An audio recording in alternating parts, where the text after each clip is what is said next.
Welcome to the BEASTwriter family where social media engagement is encouraged. I am your host, Ryan Sakamoto, and today we're going to be discussing a lot of things as it pertains to the San Francisco 49ers quarterback Trey Lance, what it means at the number 3 overall pick, and why I believe the Atlanta Falcons and the New England Patriots are both going to make a play and try to trade up for Trey Lance if indeed the San Francisco 49ers go ahead and pass up on him at 3. But before we go ahead and do that, I just want to say thank you to each and every one of you for subscribing to my channel. Just be sure to turn on and flip on the bell notifications so you get notified when I go live or when I upload content. Also, I'm looking at my analytics and I'm seeing 57% of you guys are liking all my stuff, watching all my videos. So please do your boy a solid and hit the subscribe button in the lower right-hand corner of your screen as you stay up to date on all things Beast in real time. All right.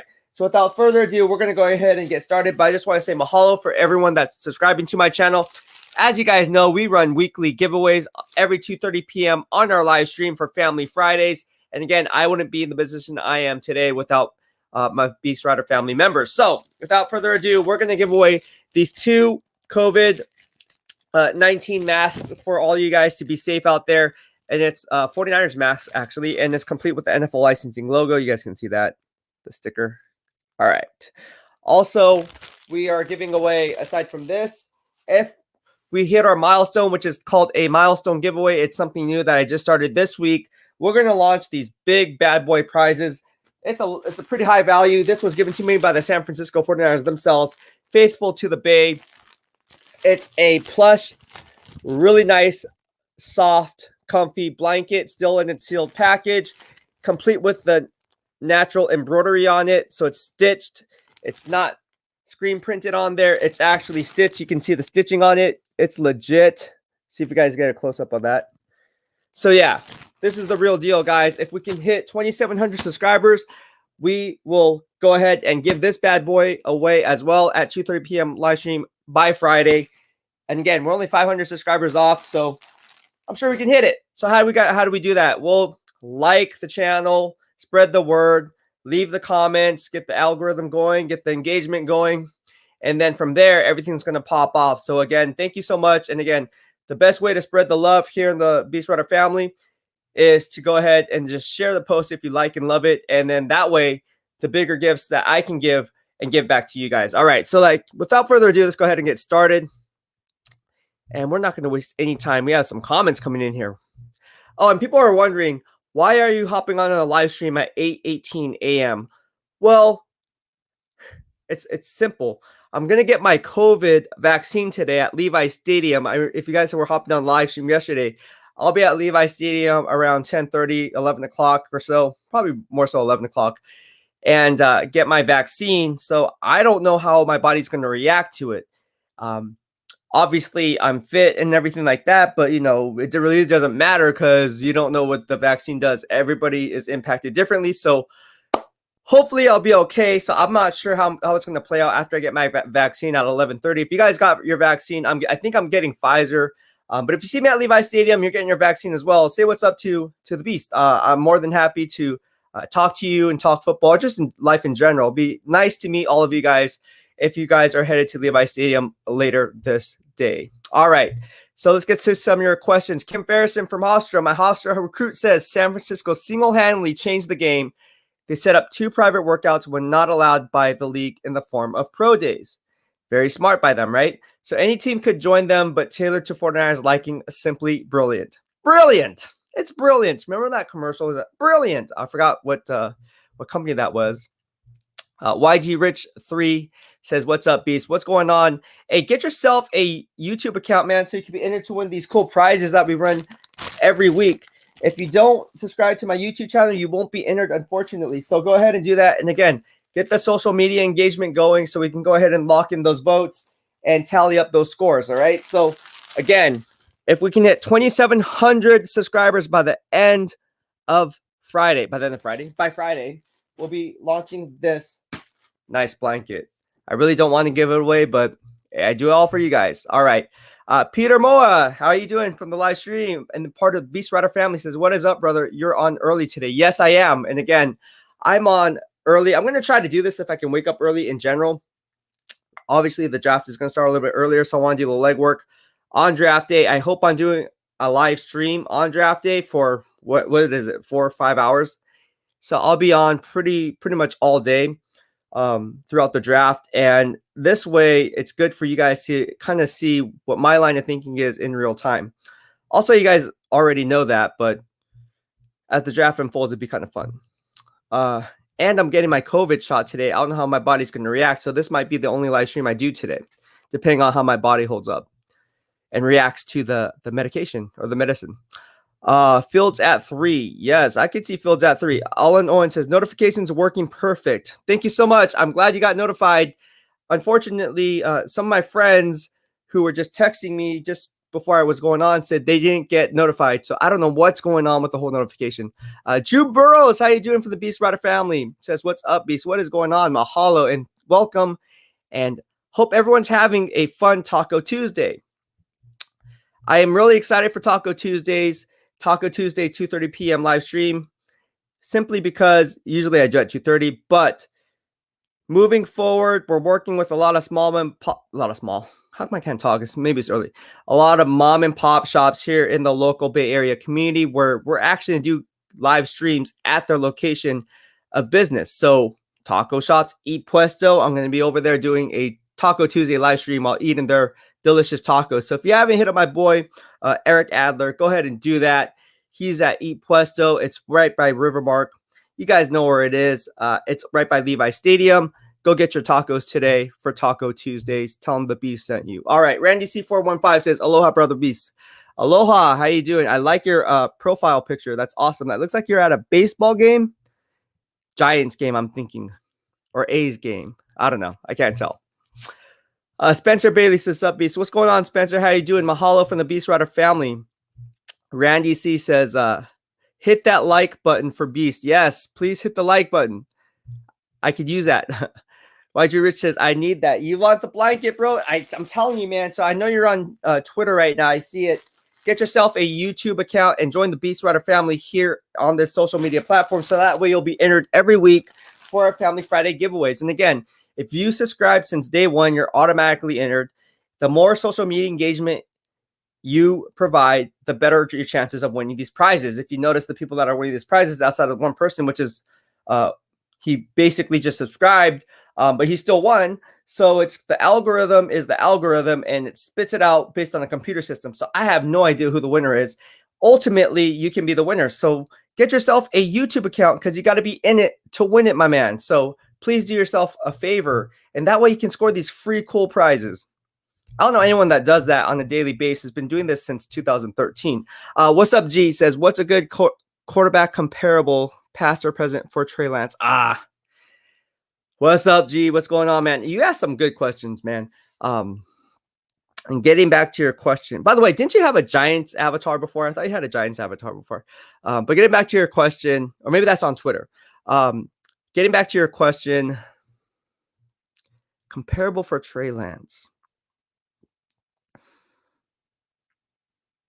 You know, it's hard to compare Trey Lance to anyone because of his ceiling. Like I said, this guy can ultimately be the best quarterback to come out of this draft class. I truly believe that. I truly believe he has the critical factors to be the best player to come out of this draft class. Now, with that being said, the critical factors I see, obviously, we can talk about his dual threat ability. He has a strong arm. He can make all the throws, throwing off platform. I looked back, and I haven't really seen a quarterback who had the same similar skill set as a Trey Lance. What he brings to the table, cerebrally, how he gets it up top. Now, a comparison for me for Trey Lance. Now, this is not really a comparison because, again, I think Trey Lance, again, he's going to get bigger. He's going to get stronger. So the physique you see today, you're not going to see tomorrow. I'm telling you right now, if I was a strength and conditioning coach, I'm being like, dude, we can use you as a legit dual threat quarterback, and you can sustain those hits because obviously odds are you're not going to get hit anyways because the ways the rules are dictated. You can take a late slide, get hit, we get 15 yards tacked on. You can fake going out of bounds and then finally go out of bounds. A lot of ways we can play this. So you can endure the hits. So I would even bulk him up a little bit without compromising any of that speed. With that being said, I see Trey Lance being a guy. Gosh, it's kind of hard to put a comparable on him. Like, who would I compare him? He's just different. I'm just gonna say he's just different because I was looking back and I tried to compare him to somebody, and then I was like, not really that guy because of the fact like Trey Lance has a little higher potential than this guy, so I can't really put that on him. Trey Lance can be special. I'm just gonna say that Trey Lance can be special. I can't say one way or the other, but Trey Lance can definitely be special. I will definitely work on a comp for him. I'm teetering back and forth. I've been doing it ever since the draft started. I don't have a comp for him. I just don't. Not at this point. Actually, I don't think I'll have a comp on him because he's just different. He's just built different. He cerebrally just gets it different. The guy's very smart. He's very bright. So the guy can be special. Lunar Mystic. He also could be a bust. He's very raw. Lunar Mystic, Yo Beast, would you have Trey Lance or Justin Fields for the Niners? I talked about this earlier. Ultimately, I said Justin Fields would be the pick. However, that's actually how I see that playing out. If I was GM John Lynch, or actually if GM John Lynch was making the move, which he is, he's the GM. If I was the GM, if I already made this move, okay, first of all, I would not have traded up 12-3 to go get a quarterback. I wouldn't do that.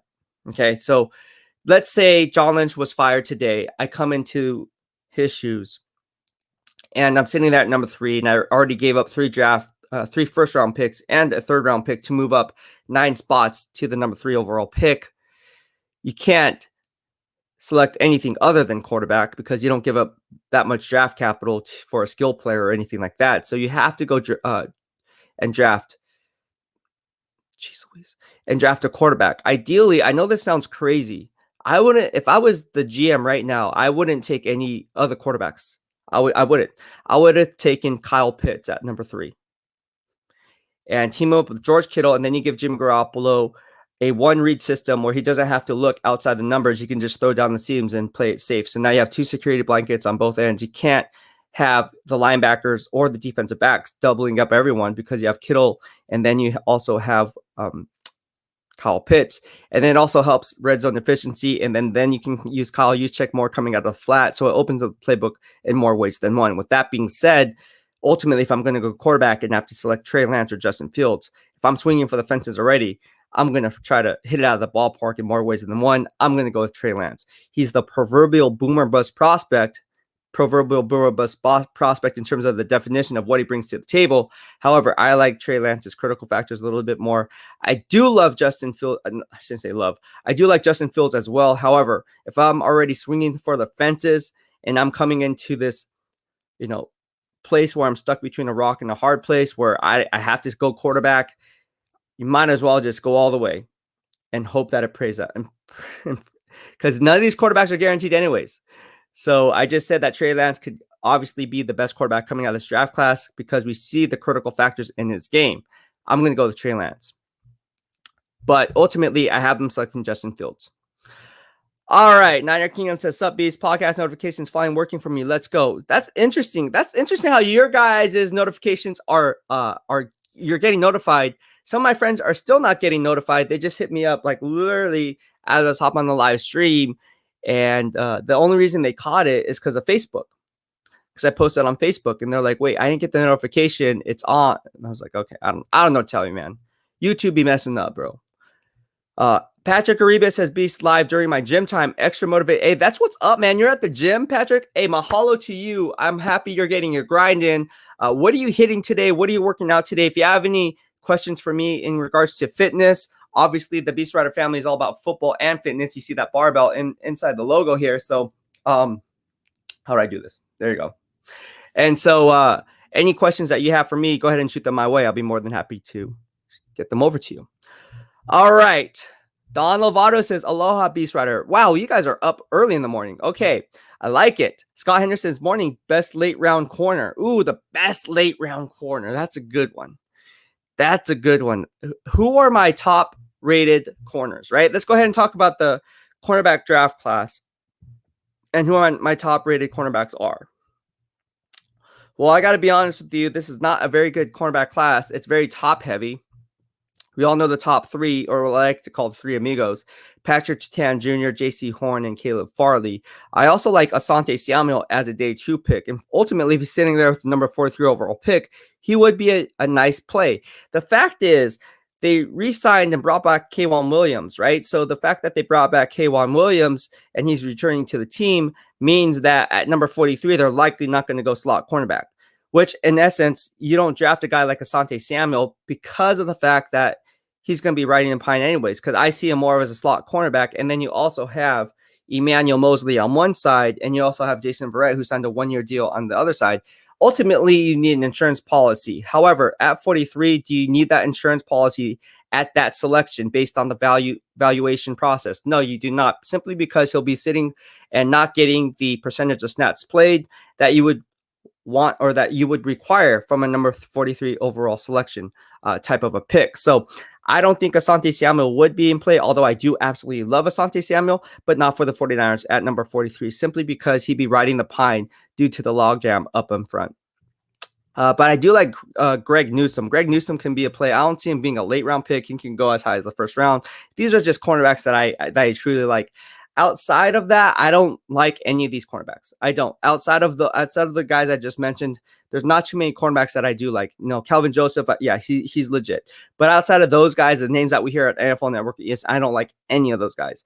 I think they're busts, and to call them a bust is not really fool's gold, or it's not like, oh my gosh, that's breaking news, because let's face it, they're not mentioned for a reason, right? They're not mentioned for a reason. They're borderline NFL players at best. Andrew Castillo from the BEASTwriter family says, I want Fields. Aaron Granado from the BEASTwriter family says, how's it going, Beast? I am doing great. How are you doing? The reason why I'm hopping on this live stream, people are like, whoa, this is an early live stream for Beast. Yes, it is. I am going to get my first vaccination today at Levi Stadium. So please pray for me. Make sure I'm okay, because I don't know how I'm going to react to this. I hope I'm getting a gym session after my shot. I know this sounds crazy. I'll be at Levi Stadium. So if any of you guys are at Levi Stadium, if you guys want to run the hashtag, there's a hashtag called Spot the Beast that I used to run when I was with the 49ers and covering the team as a beat writer. I would go, and instead of being on the field, I would do that too, obviously, but I would go and I would actually engage with all you guys in the parking lot, like legit, legit engage with you guys in the parking lot.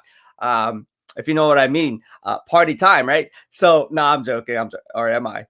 No, but I love doing it. It's all on Facebook Live. I used to do all these videos where I said, Spot the Beast. So I'd post a live video, and basically you would have to find the location. It's kind of like a treasure hunt. Find me. The first person to find me gets the prize that's in my hand. Usually I would give out a pair of season tickets to that week's game. They were my personal season tickets. I buy them at face value, obviously. I don't get discounts or anything like that. It's been my family for years. And what I do is that, to get back to all you guys. So hopefully I can do more of things like this. And I think I'm going to do one today at Levi Stadium. So if you see me at Levi Stadium getting my vaccination around noontime, I should be there right before noontime. Go ahead and say what's up to me. You might be today's lucky winner of the BEASTwriter family giveaway, Spot the Beast contest. All right. It's always fun. I just like engaging with you guys. I think it's awesome. Andrew Castillo says, I want Fields as our quarterback for sure. Better think he'll be like Russell Wilson. I think, but way better. All right. Interesting point. All right. We have John J hopping in the live stream.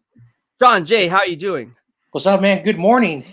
Good morning, man. I'm scared. I have to get my vaccination today at 11:30, so I'm kind of scared about that. But that's why I was like, I'm going to hop on a live stream just in case I won't be able to have the energy to put one up later on. But what's your question, man? What's going on?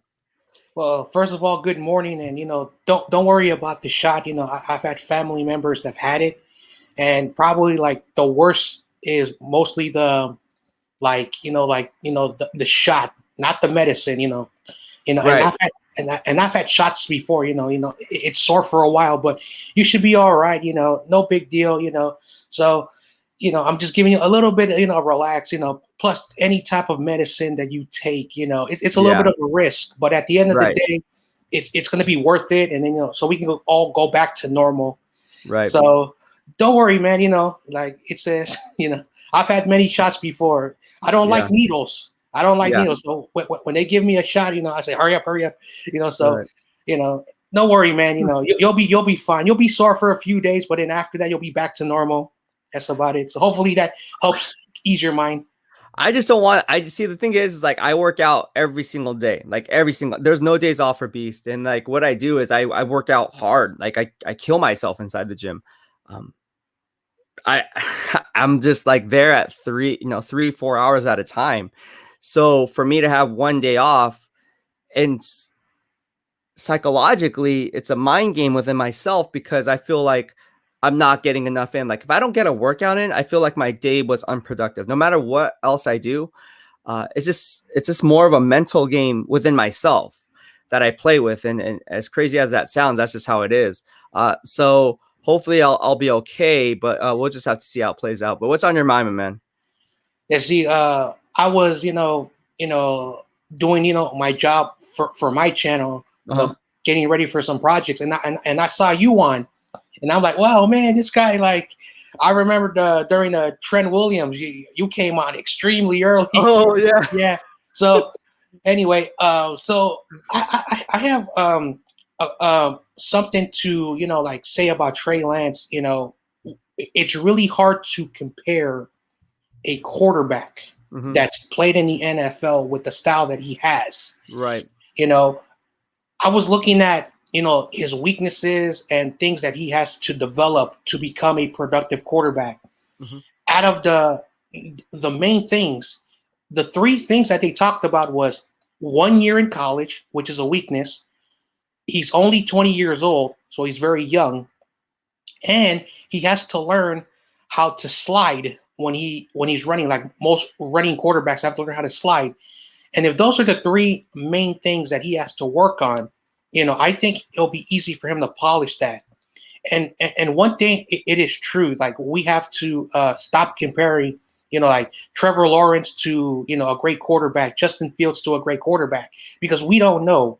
What we do know is that when NFL, Network and ESPN, when they compare quarterbacks, they just assess how they play and hope what they're able to do. And this is one thing when it comes to me, like I'm a quarterback junkie. Mm-hmm. I look at quarterbacks, all the time, and it's really hard. Like, when you look at how Trey Lance runs, people say, "Oh man, Kaepernick. Do we want Kaepernick?" But I think he's better than Kaepernick when it comes to throwing the football. So Right. you can't compare Trey Lance to Colin Kaepernick because you have to address every aspect of his game. And so it's really hard for people to say, hey, what is Trey Lance going to become? And the best thing that I can say is McNair, Steve McNair, Mm-hmm. same playing style, same running style. Right.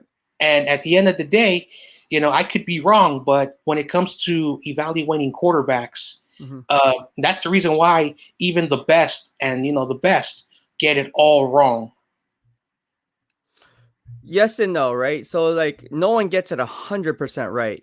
But then again, there's a reason that we're on YouTube and they're on ESPN and NFL Network. A lot of the times stuff is for clickbait, right? So we got to take it with a grain of salt. If you're on that level where you're on TV and you have to say your 2 cents every single second of the day because that's what your boss tells you to say. Hey, you have to go on and you have to give us a hot take. Well, sometimes, let me tell you, some of those hot takes, they don't even necessarily agree with, but they have to say those hot takes because it's their job. People don't understand that. So the narrative that's being pushed, a lot of it, people think it's their own opinion, but sometimes, you got to make sure, hey, it's still a business, right? Because no matter what anyone says, oh, Mac Jones to the 49ers, everybody in the whole mama going to be talking about that at the dinner table. Okay. So that's why for me being in the media itself, I'm kind of like, I laugh sometimes because every year we hear weird stuff that comes out. I'm not going to say dumb stuff. I'm just saying it's weird. It's weird. Like, it's just different. You know what I'm saying? Like, it's just like, you got to take it. You got to use your own brain. God gave us a brain, so use it. Right. So, whatever comes out of that, like whatever your opinion is, my opinion is, someone else, Joe Montana's opinion, it doesn't matter. We all have an opinion, at the end of the day, be sure and be mindful that your opinion is very well thought out and very educated to the point where you know exactly what you're getting yourself into. Because let me tell you something, on all these other social media platforms, not here in the BEASTwriter family, because I won't tolerate it, as quickly as they're your friend, they'll be your enemy. And that's how it is in today's society. And that's what I'm trying to go away from is all of us have an opinion. All of us have a voice. And I'm tired and sick and tired saying, oh, well, because you're this, you're better or whatever. Now, if someone challenges my credibility, that's different, because then I can come back with facts. If you come back with facts, they have nothing to say. All you're going to hear is crickets, right? So like if I get one wrong, cool. In 7 years, I got 3 wrong. Well, then I can afford to be wrong for the next 7 years and still break even. So getting back to the point is, I like how you take a stance. Okay, I think everyone needs to take a stance. Don't teeter back and forth. Don't put up stuff for clickbait and then go back on your word. Don't put out a tweet, because people can search your tweets and see what you had to say and be like, oh, well, I said this, but like, no, you did it. And they'll start retweeting you. Oh, you said this. And then you're like, well, I didn't. Well, yeah, you said it. So that's why I say, I'm very proud of you for taking a stance. Ultimately, it comes down to this, John Jay. No matter if you're right or wrong, just be sure that you stay true to yourself. That's all I ask. Just stay true to yourself, man. Everything else will work out in the end. And again, when it comes to the quarterback situation, none of us know at the end of the day. Mm-hmm. But to say that none of us know as if we're like people are on the same level, it comes down to credibility. If again, your track record is going to prove who's more credible than others. Right? So you don't have to say anything, because your work will speak for itself. You let your work be your noise. You don't have to be the sounding board, because once you do that, then you're looking like you're on the defensive. But at the end of the day, if someone's challenging your credibility and they're new and they're just trolling, that's a different story. But simply put, man, I like how you take a stance. Even though we may disagree on things or agree on things, whatever the case may be, I like how you take a stance, and I really admire the way that you go about your work. So stay true to yourself. Don't listen to the haters, and keep grinding. That's all I gotta say to you, man, because you're doing an awesome job, man. And again, this is not easy. But I just want to say thank you, Robert Watson, for your generosity and the super sticker. I appreciate you. But yeah, getting back to what we were saying is it's going to be interesting, right? So in this podcast, the headline is what?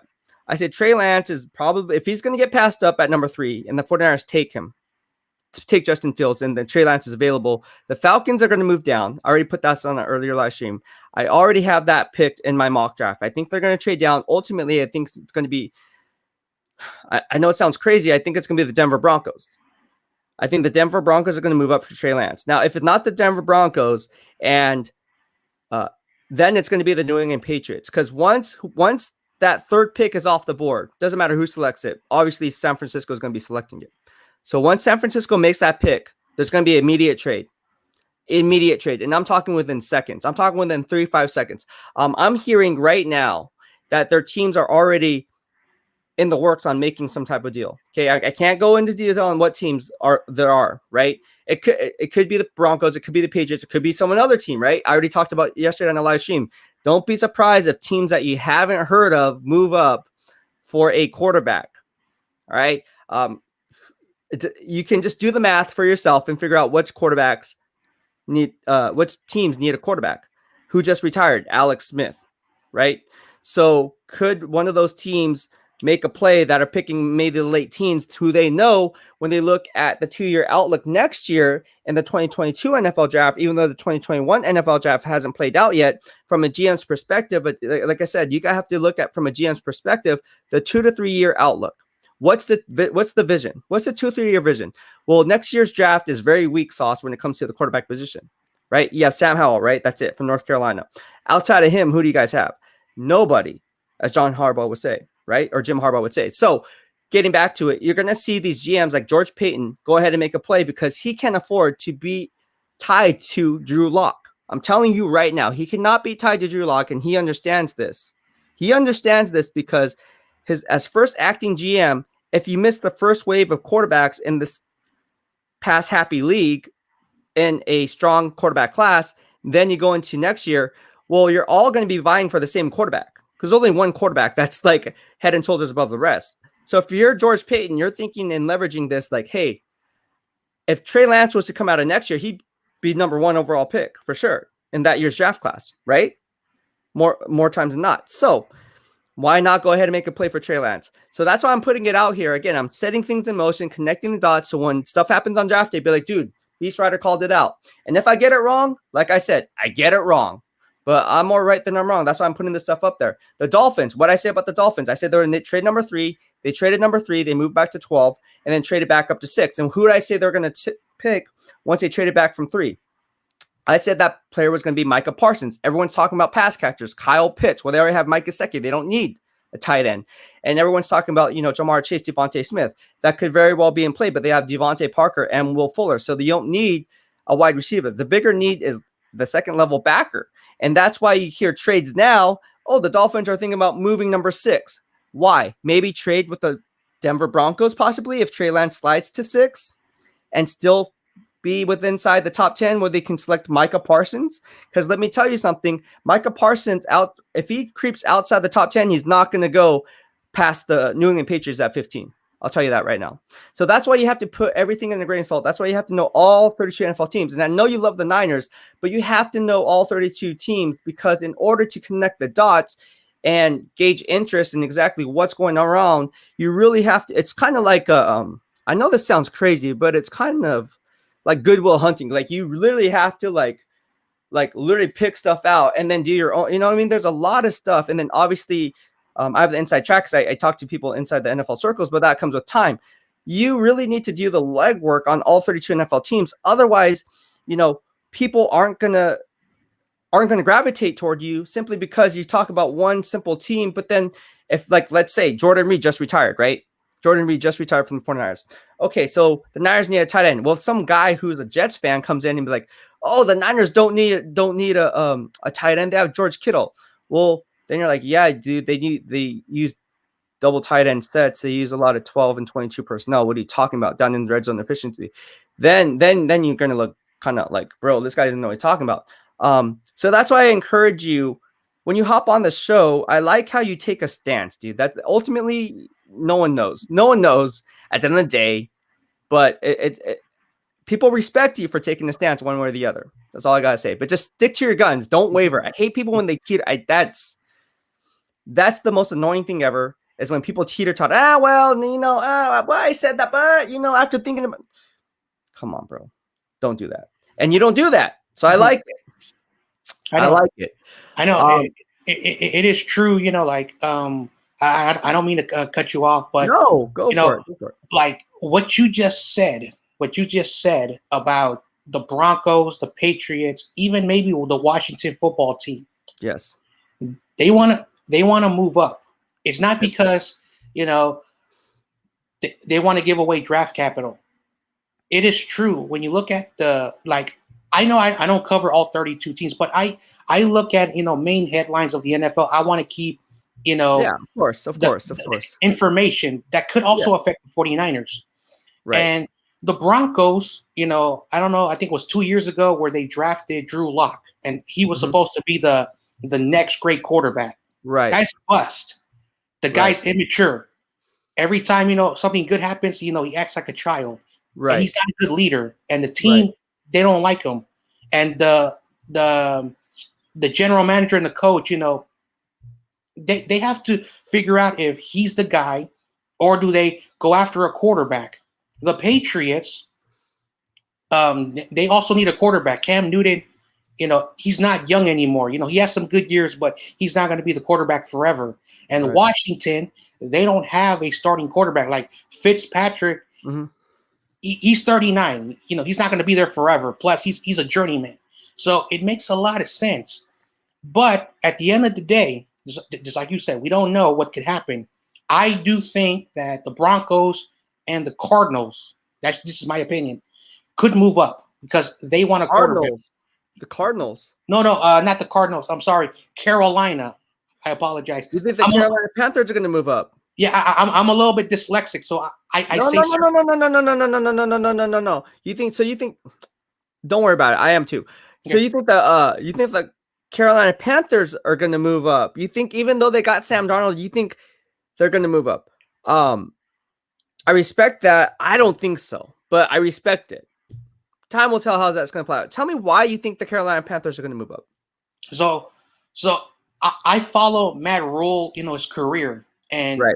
before he went to Baylor, he was Correct. in Temple. There you go. Correct. And the quarterback that's the backup quarterback to Teddy Bridgewater, PJ Walker, was his quarterback in Temple. Correct. And PJ Walker has that same style as Justin Fields and Trey Lance. He likes those quarterbacks.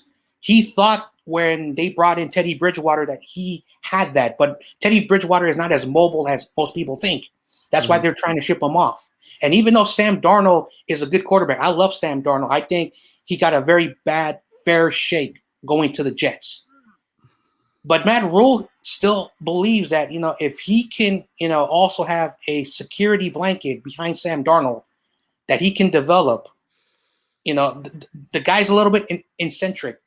Yeah. So he likes those types of quarterbacks. Yeah. But at the same time, I could be wrong. But that's the reason why. Like they were trying to move up, before before they got Sam Darnold. But at the end of the day, we take every day, one day at a time, and see what happens. Who would have thought, that the Niners were going to trade up that high? And I wanted to ask you a question because there are 49er fans who have this notion that Kyle Shanahan has had Kirk Cousins, Matt Ryan, and Jimmy Garoppolo. And Kyle Shanahan is set in his ways, which he kind of is. And that's the reason why they're saying that Mac Jones is better than the quarterbacks who are going to be drafted in the top 5 because Kyle Shanahan wants to control the quarterback. Do you think that's the reason why Mac Jones is being pushed to the 49ers? No. I think that's all smoke. Again, I've worked with Kyle Shanahan ever since he stepped foot here in San Francisco. I know him personally. I know Kyle Shanahan personally. Kyle Shanahan's very egotistical in his ways. He's set in his ways. Yes, absolutely. Sometimes it gets the better of him in games. Chasing points when you don't need to, things like that. Ultimately, it comes down to this. A lot of this is smoke. I think Kyle Shanahan is also smart enough to know that Jimmy Garoppolo shrinks his playbook. When you don't have a dual threat quarterback, and listen, you don't have to be a dual threat. I'm not talking about making 5, 7, 8 yard runs for running for first downs. I'm talking about extending plays with your legs, keeping your eyes downfield, allowing the receivers that extra split second to get open, throwing to the receiver in stride, making what's called second reaction reads, meaning once the play breaks down, how do you bounce back from that to keep the play alive? Do you live to play another down? These are things that have been definitely on Kyle Shanahan's mind, where he is fed up, for lack of a better word, with Jimmy Garoppolo. If you get a guy like Mac Jones, you're going to have those same problems. I'm telling you right now. And whether I believe that, I'm pretty sure Kyle Shanahan believes that, because he knows, look, why would we get the same quarterback, same style of quarterback, when I'm already frustrated with this style of play? Times have changed. Everyone's talking about the Kirk Cousins, the Matt Ryans, but he wasn't one that drafted those guys. They were already in place when he became offensive coordinator, right? And what did they get? They got Robert Griffin III, right? When Mike Shanahan was the head coach, he was a dual threat quarterback, because times have changed. Again, it goes back. I'm taking the stance. I think it's going to be Justin Fields at 3. And I know Lombardi said, oh, well, check your source. Okay, we're going to find out who's right, right? We're going to find out who's right. When he says, oh, who you're checking sources, okay, I guess we're going to find out who's right. Ultimately, if it's not Justin Fields, it's going to be it's not going to be Mac Jones. It's going to be Trey Lance. And that's my gut feeling. Now, again, if I'm wrong, I'm wrong. And none of my sources have told me this, okay? So I'm not cross-checking my sources against what Lombardi says, because this is my gut feeling. I shouldn't say gut feeling. This is how I just see how it's going to play out. My gut feeling's usually right. This is not my gut feeling yet. However, ultimately, my gut is telling me it's not going to be Mac Jones. So it's either going to be Justin Fields or Trey Lance. So we're just going to have to see how that plays out. Ultimately, I don't know how this is going to play out. Again, there's a lot of unknowns leading up to the draft, but this is how I see it today. we still have what 10 days left before the NFL draft. So a lot of things can change. Somebody can hit me up at A Beast. I just a heads up, man. I saw your live stream. We all know who follows me, and I think you should change. I'm hearing something else. I think you need to put this out there. Boom, I'll go on the live stream maybe at 7:30 a.m. Maybe the day on the draft. Maybe I'll hop on at 3:30 a.m. I'm probably not going to be sleeping all day anyways, right? Because I'll be fielding phone calls and so forth, doing a lot of legwork as it gets closer. So you really got to know your stuff. And ultimately, hey, if Lombardi says his credibility is on the line when he says, hey, it's not going to be Justin Fields. If Justin Fields is the pick, then you're going to lose credibility, right? Because he said his sources checked out. And he's very firm in that. But Lombardi he's very well connected to the Niners. I'm not going to say he's not. So if he says something, you kind of have to take it as fact because he hasn't been wrong yet. Well, that I know of. So again, Justin Fields to the Niners, it's none of my sources have said that. That's just how I see it playing out. Now, if I hear something later on, I'm going to go ahead and post that out. But as of it stands currently today at 8:56 a.m., my feeling is not a gut feeling, but my feeling is right now I'm rolling with Justin Fields. If not Justin Fields, it's going to be Trey Lance.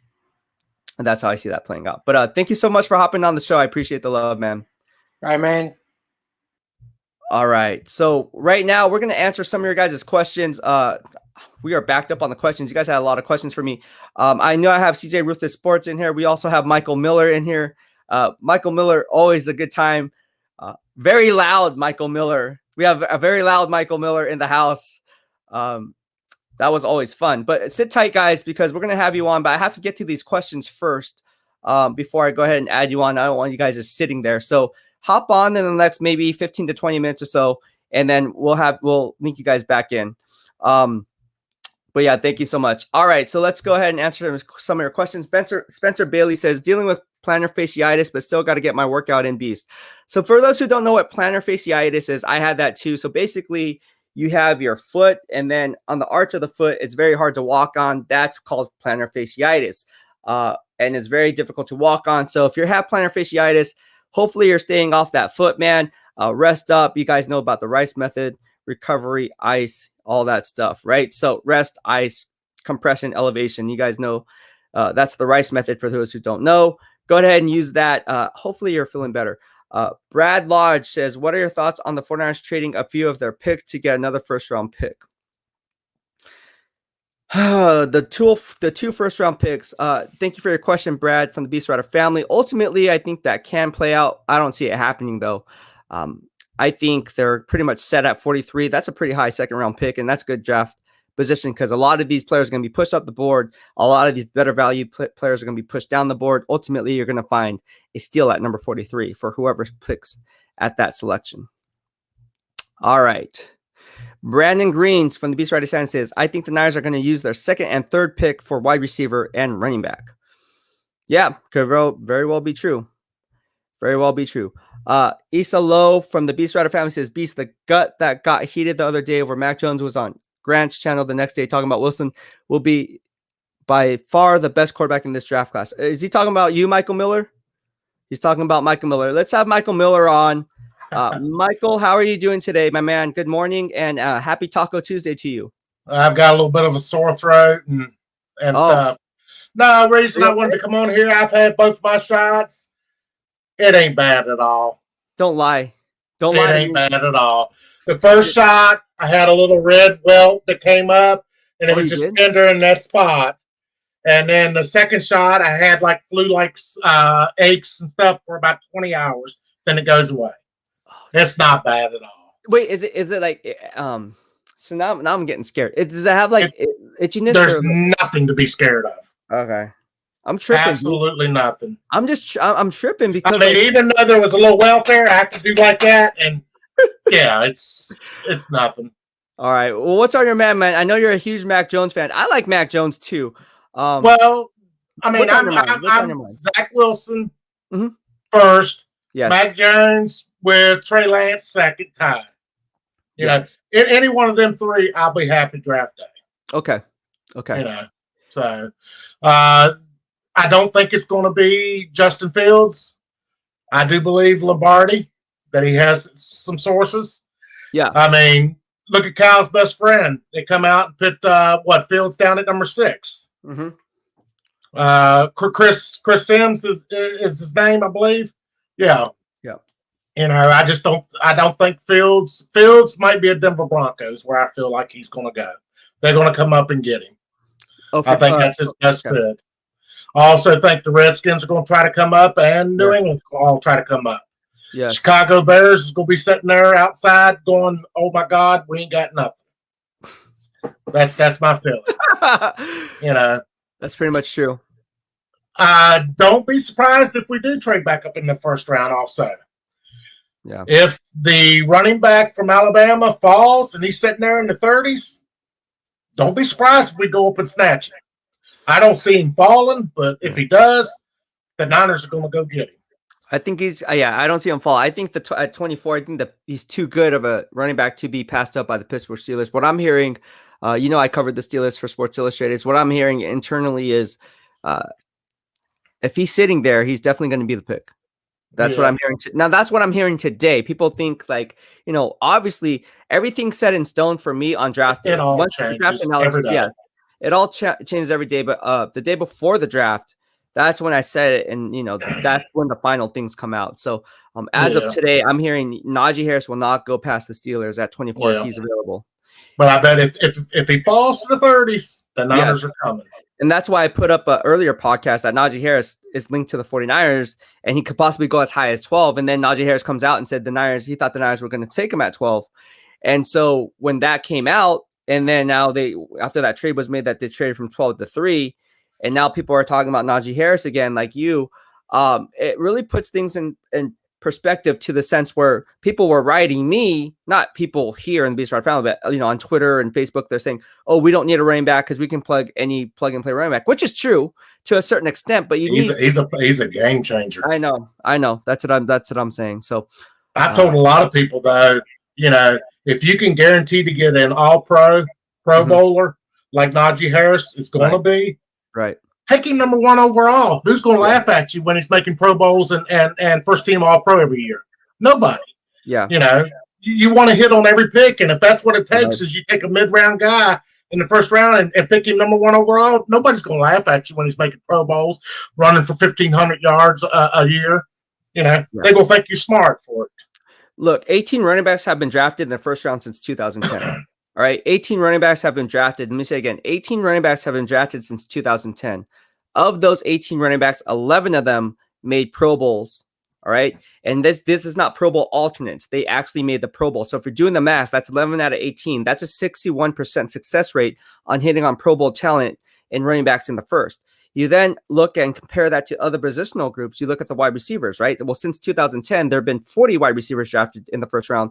Only 10 of those made the Pro Bowl. So you're looking at a 25% success rate. So if you drop significantly from 61% success rate all the way down to 25% success rate, you do the math, you're probably going to find a Pro Bowl running back as opposed to a top tier Pro Bowl wide receiver, based on history and based on analytics. And that's how I see it playing out. If I'm the GM, I'm looking at the analytics. The numbers don't lie. The numbers are there for a reason. History does not lie. There's obviously one-offs, but Najee Harris is just different. He's just different. He's a monster. He's a guy that's going to be Le'Veon Bell in his prime. Yes. When he was catching 80, 90 passes and also rushing for, 12 to 1,500 yards. Somebody could drop, 15, 20 TDs a year. He's gonna be good. Right. I wouldn't blame anybody for drafting him. Even number 1 overall, if Jacksonville wanted a great running back, it would be a bad pick. Right. Exactly. But we have D Wade from the BEASTwriter fan. He says, if Pitts is on the board for Panthers, should they take him? I say absolutely they should take him because they don't have anyone at tight end. And although Penei Sewell might be on the board too, it's kind of hard sell when you have a generational talent like Kyle Pitts. How many Kyle Pitts come out of any draft class? I haven't seen one ever. I don't want to say ever. I hate using absolutes, but in a long time. I would say maybe 15 years, 10, 15 years. Watch somebody move up for Pitts, trading up for him too, and a couple of these wide receivers too. Wouldn't be surprised if QB needy teams are fighting, playmaker teams to get up. It's gonna be a lot of fights in the early top 10 of this draft. Right. You know, right. people positioning themselves for who they want. I mean, you know, Pitts is going to be a monster in the NFL. Jose Alvarado from the BEASTwriter family says, trade Jimmy G for 3rd round McGlinchey for 4th round Armstead for a 2nd or 3rd round for this or next year if you get replaces in the draft. So obviously people want to trade Eric Armstead. You can't do that because there's too much dead money tied to his contract. Unfortunately, it was a bad contract. Obviously, there's some beef between me and him, and it got personal. But the proof is in the pudding. I mean, everything I said was right, and it's spot on. Like, he's Dennis Stubblefield 2.0. When he doesn't have Bryant Young next to him, he falters. When he doesn't have DeForest Buckner there, when he doesn't have Nick Bosa there commanding the double teams, he falters. If there's any time for him to shut me up, it would have been last year because he's getting paid $85 million a year to be a Pro Bowl talented player, not relying on a strong supporting cast to get it done. You look at players like Myles Garrett from the Cleveland Browns. You look at players like the Allen Falcons, Grady Jarrett, Fletcher Cox from the Philadelphia Eagles. Those guys are continuously getting done, producing Pro Bowl numbers, and despite being double and triple teamed, DeForest Buckner. There you go. Yeah. So to say that, oh, we have to kick him inside, no. These guys are still getting it done, and sometimes they're triple teamed. Eric Armstead, again, he may lead the league in sacks this year simply because Nick Bosa is back. And unfortunately for the 49ers, they're stuck with this contract one way or the other. It's a sad thing that's happening, but at the end of the day, Michael Miller, I think you would agree with me that Eric Armstead was vastly overrated and vastly overpaid. I cry every day that we don't have Buckner and him shipped out. Yeah. I mean, I would have never signed Jimmy Ward or Armstead. I would have paid Buckner whatever he wanted to keep. Armstead is so overrated, it's unbelievable. Yeah. You know, he realized he ought to kiss Bosa and Buckner right square on the butt cheeks for that contract he got. What is your take? Like the only reason he got it.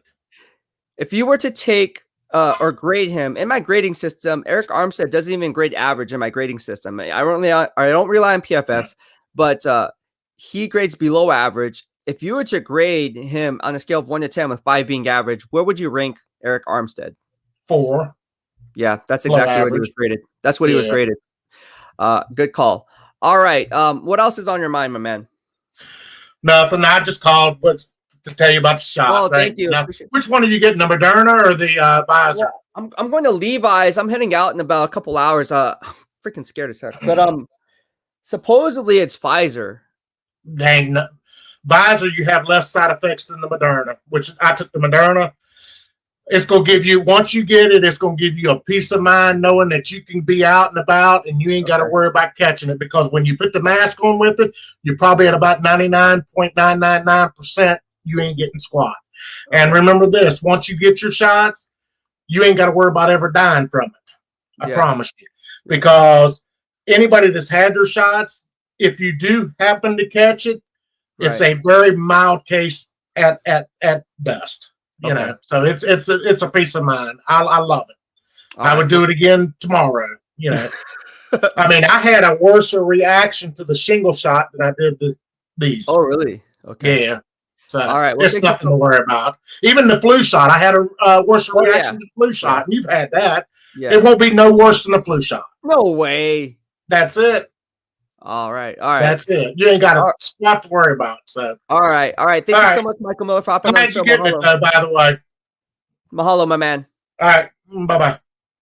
All right. That was Michael Miller. We're going to have in CJ Ruthless Sports in a little bit. I'm just going to answer some questions. CJ, sit tight, man. I know you're in here. I had some questions regarding fitness and some of this other stuff. All right. So Corona DG from Facebook asked, have you ever done FST7 training? Can you explain it to me? Yes. FST7. It's a training program that was developed by my coach, Hani Rambad from Evogen Nutrition. Obviously, I'm an Evogen athlete, so you guys know I take Evogen supplements. If you guys want to know the supplements I take, it's in my channel art. You can just click the link in my bio up on YouTube. But getting back to it, it's basically to volumize the pump, getting the most out of your workout, really get and maximize the blood flow. So you do a lot of supersets. You can pyramid up, you can pyramid down, but ultimately you want to keep your resting periods short. So that way you're exerting as much strength into the muscle streams and much blood flow into the muscle streams to maximize that pump. So FST7 is all about the pump. I will actually do a FST7 training if I'm up to it after getting my shot. I know that's going to be a beast. of a task to do. But maybe I'll put a YouTube video up for you on the FST training. There are some videos up already. If you scroll through, I think I did some like 2-3 years ago. And there's some videos of me working on some FST training workouts. So thank you so much for your question. And I really appreciate the love. Mahalo, mahalo. All right. We have CJ Ruthless Sports. CG, how you doing, my man? I like the shades. What's going on, man? Look like you're in Miami, Florida. Yeah, just chilling, man. It's pretty sunshine in Fresno right now, so it's pretty shine. What's going on, bro? How you been? Doing good. I just saw the reaction of Trey Lance. I think it might go that direction. Yeah. I mean, how do you feel about that possibility that we might just go with Trey Lance? I would be happy with it. Me too. Does that sound crazy? It sounds crazy for me to say it, because how can I be happy with the small? But then again, it goes back to the sexy pick. It's the sexiest pick of any quarterback in this draft class outside of the safe one that I like, Zach Wilson. It's the sexiest pick. Now, sexy doesn't always mean better. It just means like it just gets you, your juices flowing. The potential is just so high with a guy like Trey Lance. Yes, it is. The ceiling's high, and it's worth the risk if it pays off. But if this pick makes Kyle a genius, or this makes him the worst, depends on the upside. Yes, absolutely. And again, I still believe that pick's going to be Justin Fields, not because I want that to be the pick, but ultimately that's how I see the pick playing out. I would be happy with Justin Fields too. Ultimately, it has to be a quarterback. So if it's Justin Fields, Trey Lance, I'd be happy. If it's Mac Jones, I ain't happy. I think everybody is not going to be happy with Mac Jones. And then what's going to happen if Mac Jones is the pick? It's the same thing that happened with Solomon Thomas and some of these other picks. You're going to justify your reasoning as a 49er fan, being, it makes sense. Okay, I trust Kyle Shanahan. As quickly as the focus and the attention has been shifted on not wanting Mac Jones, if he is indeed the pick, every year 49er fan base goes, it kind of makes sense. So I trust Kyle Shanahan and John Lynch that they know what they're doing. Yeah. Yeah, the thing with them is, like, when they picked Solomon Thomas that year, it was just the biggest mistake we've ever did. I mean, he didn't fit our defense. I know. Yep. You could have went with the quarterback and developed him instead of trading for a quarterback. You could have at least let that guy sit in the bench for a couple games, knowing that Hoyer isn't the guy, and then we would have got to play him eventually, Right. We have a question for Sanjo Sunny from the BEASTwriter Fantasy. Is looking for my remedy, best way to turn fat into muscle by not losing weight. Got any tips, bro? Yes.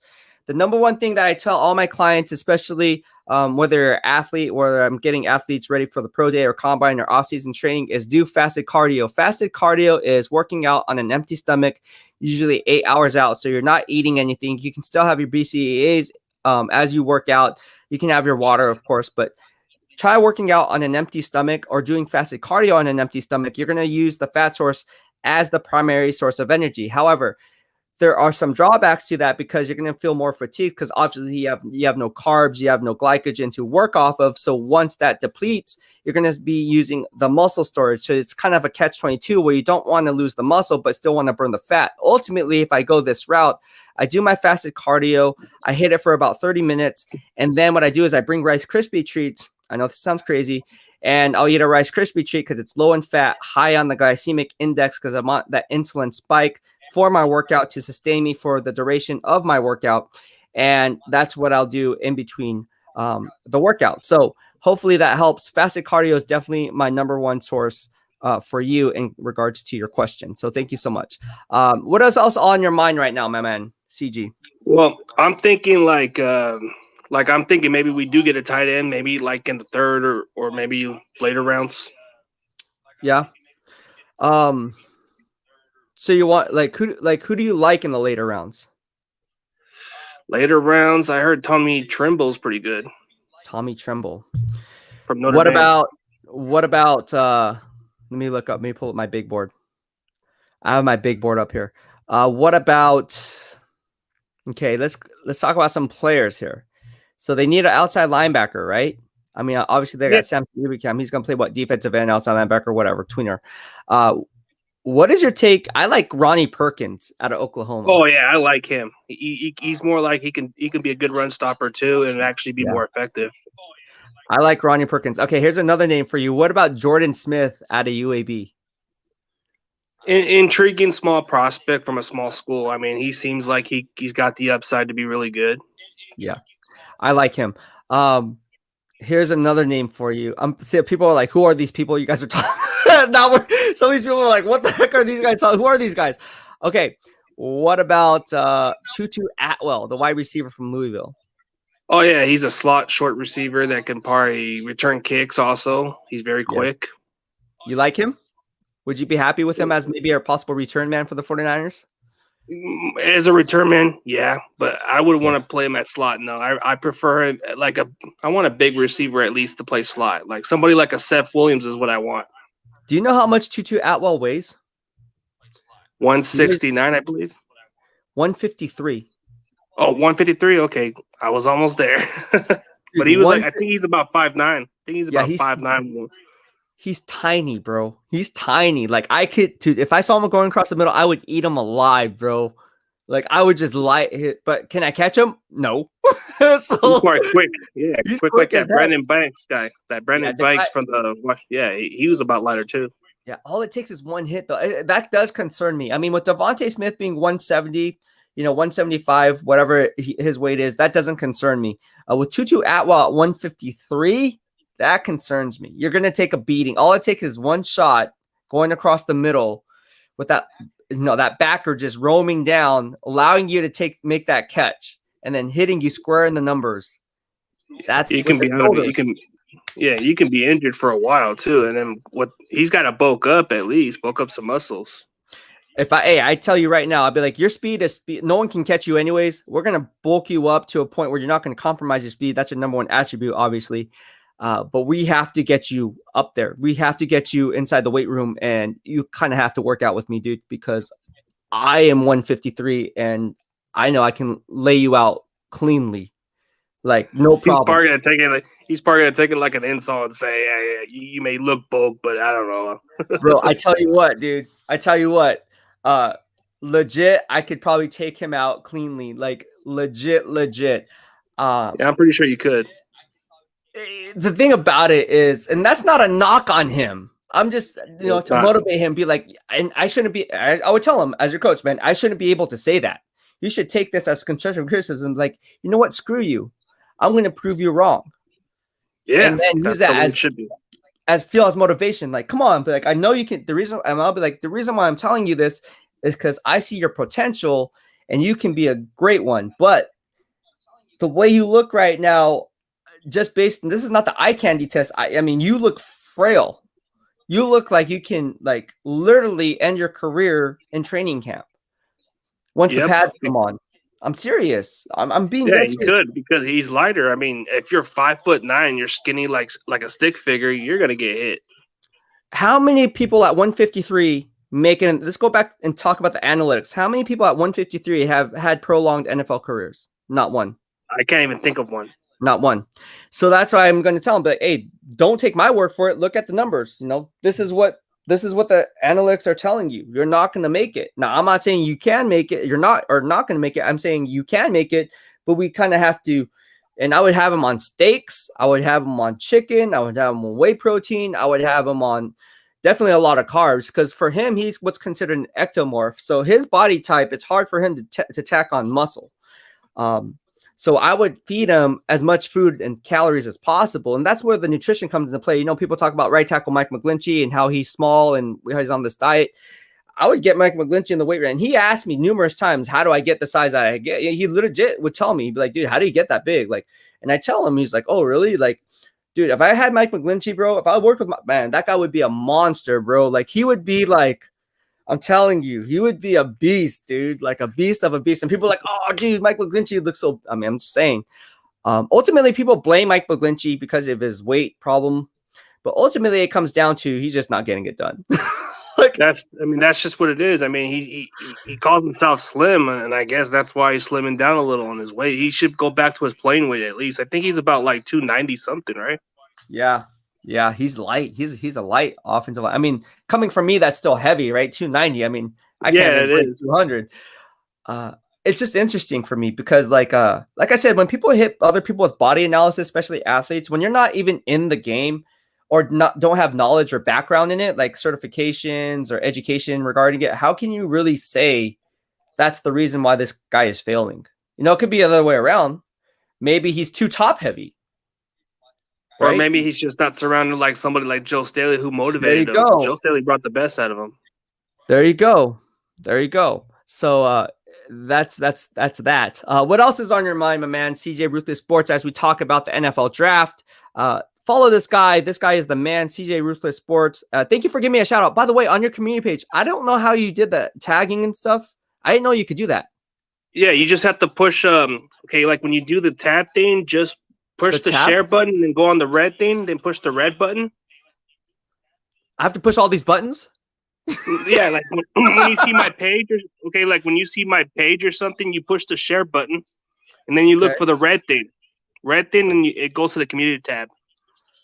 Dude, you gotta help your boy out, dude. Like, what the heck are you talking about? And then when you want to tag my name, just put @. What? Really? It's not that hard. I got the hang of it because once you hit the 1,000 subscribers, it takes you a few weeks to get your community tab, and then you start to get the hang of it. Okay, so wait, I'm on yours right now. Obviously, I subscribe to you. How do you do it? Yeah, you go where? You got to push the share button. Where? Where's the share button? It's one of the videos. You just look for it like. Okay. So go to any one of your videos. Yeah, just push anyone with the share, and then just look for the red button. The red button with the community tab. It'll go on. Oh, the share button. Here we go. And then what do I do? You just you just share it.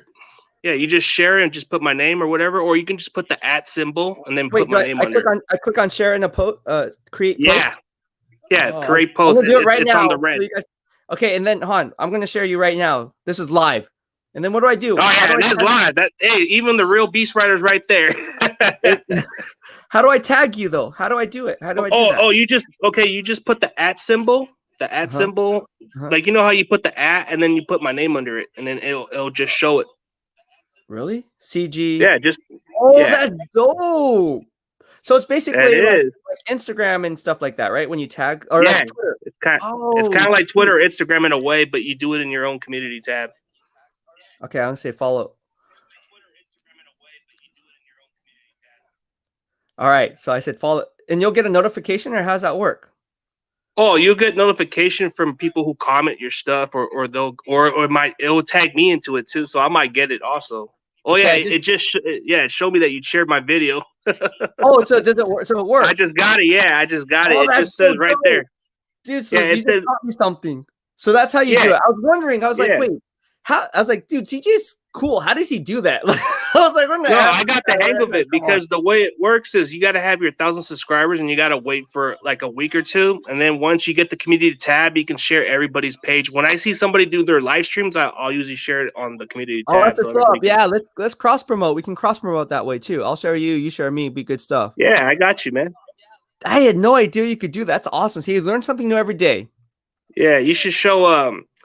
There's quite a few people that don't know how to use it yet, but some of them don't. Like, I try to tell John Chapman or others to use that community tab, but I don't think they know how to do it. Well, I'm very like analytical, as you can tell. So I was like, I got to ask this guy.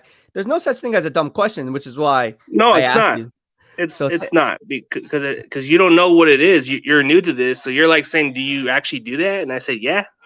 Okay, I have another question for you. When you respond to comments, how come sometimes on the reply it doesn't have the @ thing, and when you add it in, it doesn't populate? Is that because it's on mobile? I think depends on what it is. Like sometimes when I do the @ symbol, sometimes it doesn't show it, but then sometimes when you eventually start to get it, it'll show it.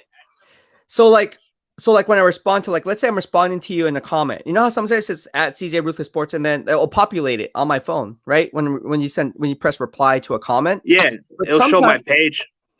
Yeah, but sometimes it doesn't do that. It just says reply and it doesn't have your, I don't know, dude.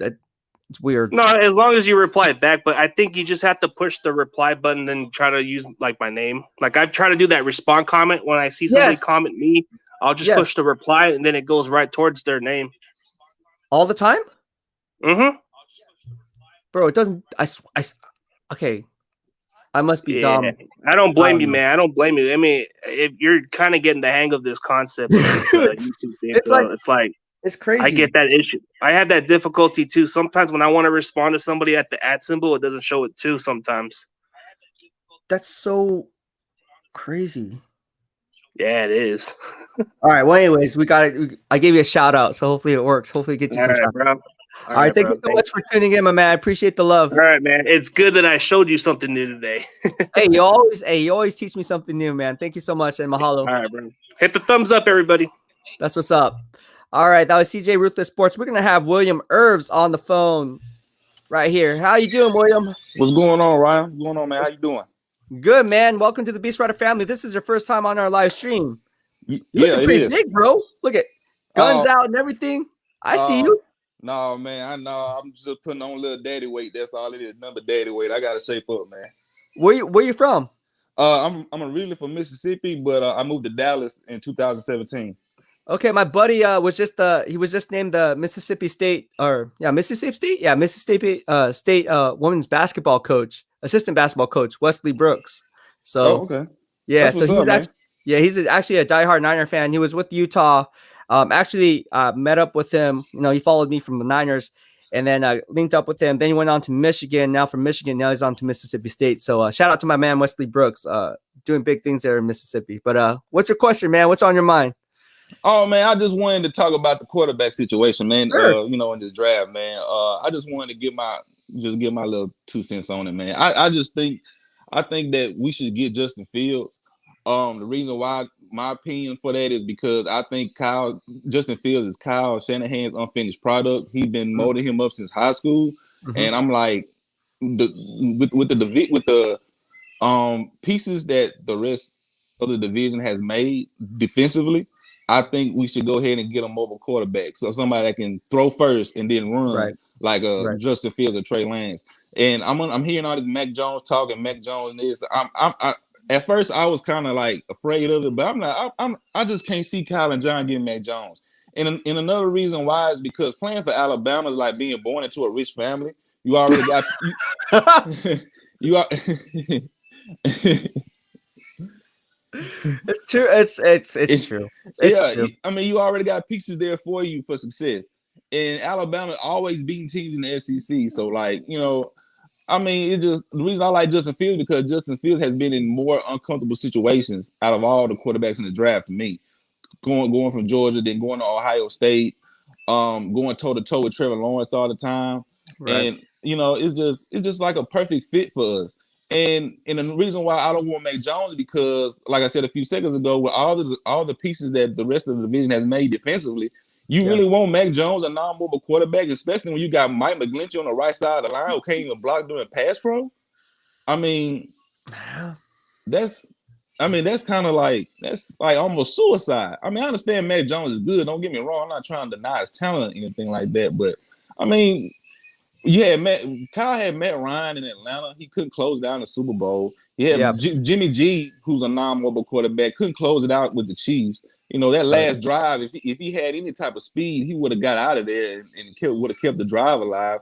But I mean, I just think it's time for Kyle to get his guy that he can open up the playbook more with. Like Kyle has been given quarterbacks to coach. Now he finally, for the first time in his ever coaching career, can get a guy of his own to where he like, okay, I got my guy. Now I can open up the playbook. Now I can do whatever I want to do. Now I can really just be the Kyle Shanahan, who I really am. So that's why I think we should go ahead and get a Justin Fields. Now, Trey Lance, I like Trey Lance a whole lot. I've seen his pro day. It is great.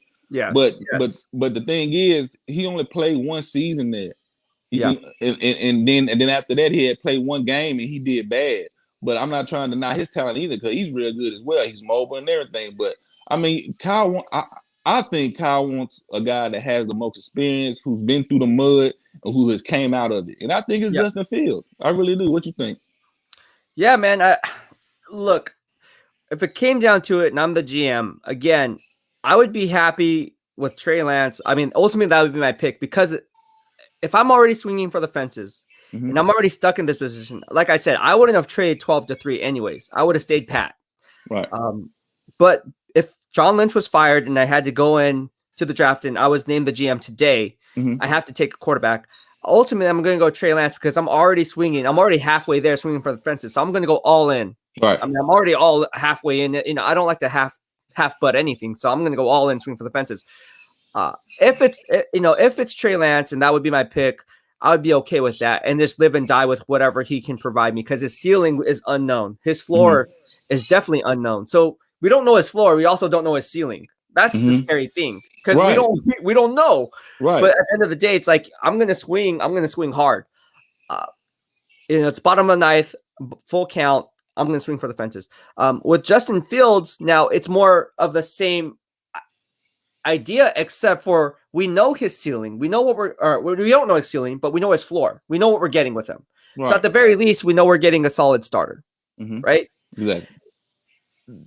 It's hard to say if you're in that war room that I want Trey Lance and Kyle Shanahan would be like, well, no, I want Justin Fields because we already know what we're getting. With Trey Lance, we don't even know what we're getting. We just know that we're getting potentially the best quarterback in this draft class, but that potential doesn't mean jack crap if he doesn't live up to that potential. So otherwise, we'd be setting ourselves back, and I'll probably be out of a job if he doesn't pan out. Right, you're marrying yourself to that quarterback. Exactly. Yeah. You're right. So it's kind of like a marriage. Like, okay, and that's why I think Mike Tannenbaum, I don't know if you saw on ESPN, but he said the 49ers are not sold on which quarterback they're going to go in. Like they're not sold on which, there's still some tension there. Yeah. So ultimately they have a guy in mind, but there can still be varying opinions on Trey Lance, Justin Fields, or even Mac Jones. For me, it comes down to this, safe is always better. Safer is always better because if you always play things safe, you'll never get ahead in life, right? So if you always if you always take walks instead of swinging for the fences, you're never going to win baseball games. Right. But at the end of the day, you got to be smart about risk versus reward and when to take your chances. If you're sitting there at number 3 and you shade up all that draft capital, do you want to double down on those gains and then, just play it blind? I don't know. I would be happy with Justin Fields too. So I know, getting back to your question, I'd be happy with either one, Trey Lance or Justin Fields, but either one, I would not be happy with Mac Jones. And I'm a huge Roll Tide fan. I'm a huge Roll Tide fan. I mean, it's in my bio. I mean, I have friends that played for Roll Tide, friends who coached at Roll Tide. Alabama is a very prestigious program for a reason. I like Nick Saban. So, but I'm also 100 and I just don't like Mac Jones for the 49ers. I like him. I don't either. I mean, I don't either. Well, let me ask you this. I'm gonna ask you another question. Sure. Now I understand. Now I'm jokingly saying this because I can read between the lines. I'm seeing a lot of Jimmy G fans wants Trey Lance so Jimmy G can stay on the team. Now, me personally, I think we should just rip the Band-Aid off of Jimmy G. I really do. Yeah. I mean, if I'm Jimmy G and I'm in all offseason, I'm hearing 49ers are looking at this player, I would want to leave. I mean, I would want to go. I will request for a trade. And I really believe whatever rookie they pick, and if Jimmy G stays, it's going to be a soapbox in that locker room. Yeah. I mean, I think so. Listen, I talked to some of the players. I still keep in touch with some of the players. Let's just say this. Not everyone is sold on Jimmy Garoppolo. And I know George Kittle has his back, but players talk behind closed doors. Stuff gets leaked out. I will say this again, Jimmy Garoppolo, the locker room is split on Jimmy Garoppolo. Some say, yeah, he can take us to the Super Bowl, but can he win us the Super Bowl? Because football is a game of inches. All it takes is one play. He messed up on a couple of different times. Okay. Not living to play another down, throwing that interception to Bashad Breeland when he should have. So the list goes on and on and on. Throwing in double coverage. With his eyes closed. I know. I see the frustration. Like for you just voice your and everyone feels your pain. Everyone feels your as a Niner fan. Everyone. I was watching. I'm not a Niner fan anymore because I have to stay unbiased. So ever since I became a beat writer, I'm no longer a Niner fan. I'm basically just an analyst now. But I see things. Even when I was a fan, I was like you. I saw things from an unbiased perspective, right? So like when we see these things, it's almost like, what the F are you doing? Right. And it's always easy for us to see it from a fan's perspective when you're not in the situation. But at the end of the day, these aren't mental errors. These are just fundamentally sound, stupid plays that he's making. Right. Like, it's fundamentals. Like, you learn that. So that's why I think everyone's upset about Jimmy Garoppolo, is because, like, at the end of the day, it's like you're not thinking. And I think ultimately when you're not thinking, that's going to piss off Kyle Shanahan, because you have to be really smart when under duress to not hurt your team, because ultimately you're a game manager. You're not supposed to be a game winner, right? You're supposed to manage the game, let the defense do its part, let the running game do its part, and just dinky donk and take what the defense gives you. That's how we're going to win football games. When he starts going out of that comfort zone and thinking he's Superman and start making these throws outside of the system of what's being asked of him, that's when Kyle Shanahan kind of, and you'll see him on the sideline. You'll see body language. If you want to read a coach, you look at the body language. Right. And then you can, even you talk to psychologists and people who actually study body language as a profession, they can tell you exactly. It's like being at the poker table, right? You can tell exactly the way their eyes roll, how their body posture is, whether or not they're strong, whether or not it's a weak hand. So the same thing on the sideline with Kyle Shanahan. He's not happy with Jimmy Garoppolo. He's not.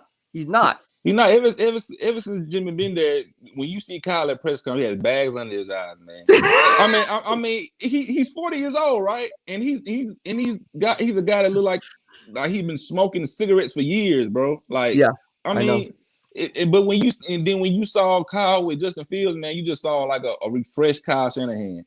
Like, I mean, I don't know, man. It's just weird to me, because I've been a football fan for a long time, because my daddy got me on the 49ers. My daddy got me on Jerry Rice. As a matter of fact, my daddy went to school with Jerry Rice in Mississippi Valley State in Italy, Mississippi. Oh, he did? So does he know? So one of my good friends who I went to middle school with, his name is Charles Colbert. His dad played with Jerry Rice in high school. I don't know if. Oh, really? So ask your dad if he know. Well, my friend is Charles Colbert. I don't know my friend's dad's name, but Colbert's the last name. He played high school football with Jerry Rice. Yeah. So anyways, I don't know. I mean, Mississippi's small, right? Like the town is very small, right? The town that you guys are from.